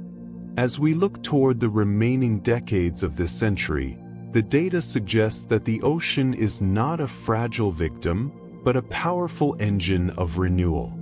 By respecting the boundaries of marine protected areas and utilizing targeted restoration, we are allowing the sea to regain its natural equilibrium. This shift in perspective, from dominance to stewardship, ensures that the deep blue remains a source of wonder and life for generations to come. If you find value in these explorations of our natural world, Feel free to subscribe for more quiet journeys into science.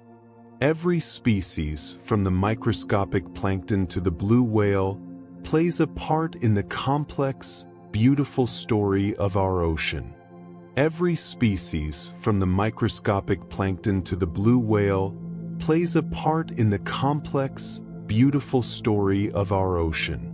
We have traveled from the viral shunt, where trillions of invisible entities recycle nutrients to sustain the base of the food web, up through the mid-water realms where siphonophores drift like living lace. This journey has shown us that the ocean is not a singular entity but a vast, interconnected machine of biological elegance. From the crushing silence of the Hadal Zone to the sun-drenched forests of kelp, every niche is occupied by life that has spent millions of years perfecting its survival. The salt in our own blood and the rhythm of our very hearts serve as biological echoes of the primordial seas that first birthed life on this planet. It is the womb of every terrestrial creature, providing the oxygen for every second breath we take and regulating the climate that allows us to thrive. Even as we rest, the global conveyor belt continues its slow, thousand-year trek across the globe, moving heat and life from the equator to the poles. The tides, driven by the distant moon, will continue their ceaseless push and pull against the shore long after we have finished our explorations. There is a profound comfort in knowing that this massive, blue heart of our world remains largely unexplored and full of secrets yet to be revealed. If you enjoy uncovering the quiet mysteries of our planet, subscribing to these sessions helps us continue our shared journey through the natural sciences. The sheer scale of the ocean, with its mountain ranges taller than the Himalayas and trenches deeper than Everest is high, mirrors the boundless depth of human curiosity. We are a species defined by our need to look into the darkness and ask what might be swimming there. As the surface waves settle into the quiet of the evening, the deep sea remains a place of eternal twilight and constant wonder. Our understanding of these waters grows with every passing year, yet the ocean retains an air of ancient mystery that invites us to keep listening. The water remains, constant and deep, holding the history of the world within its currents.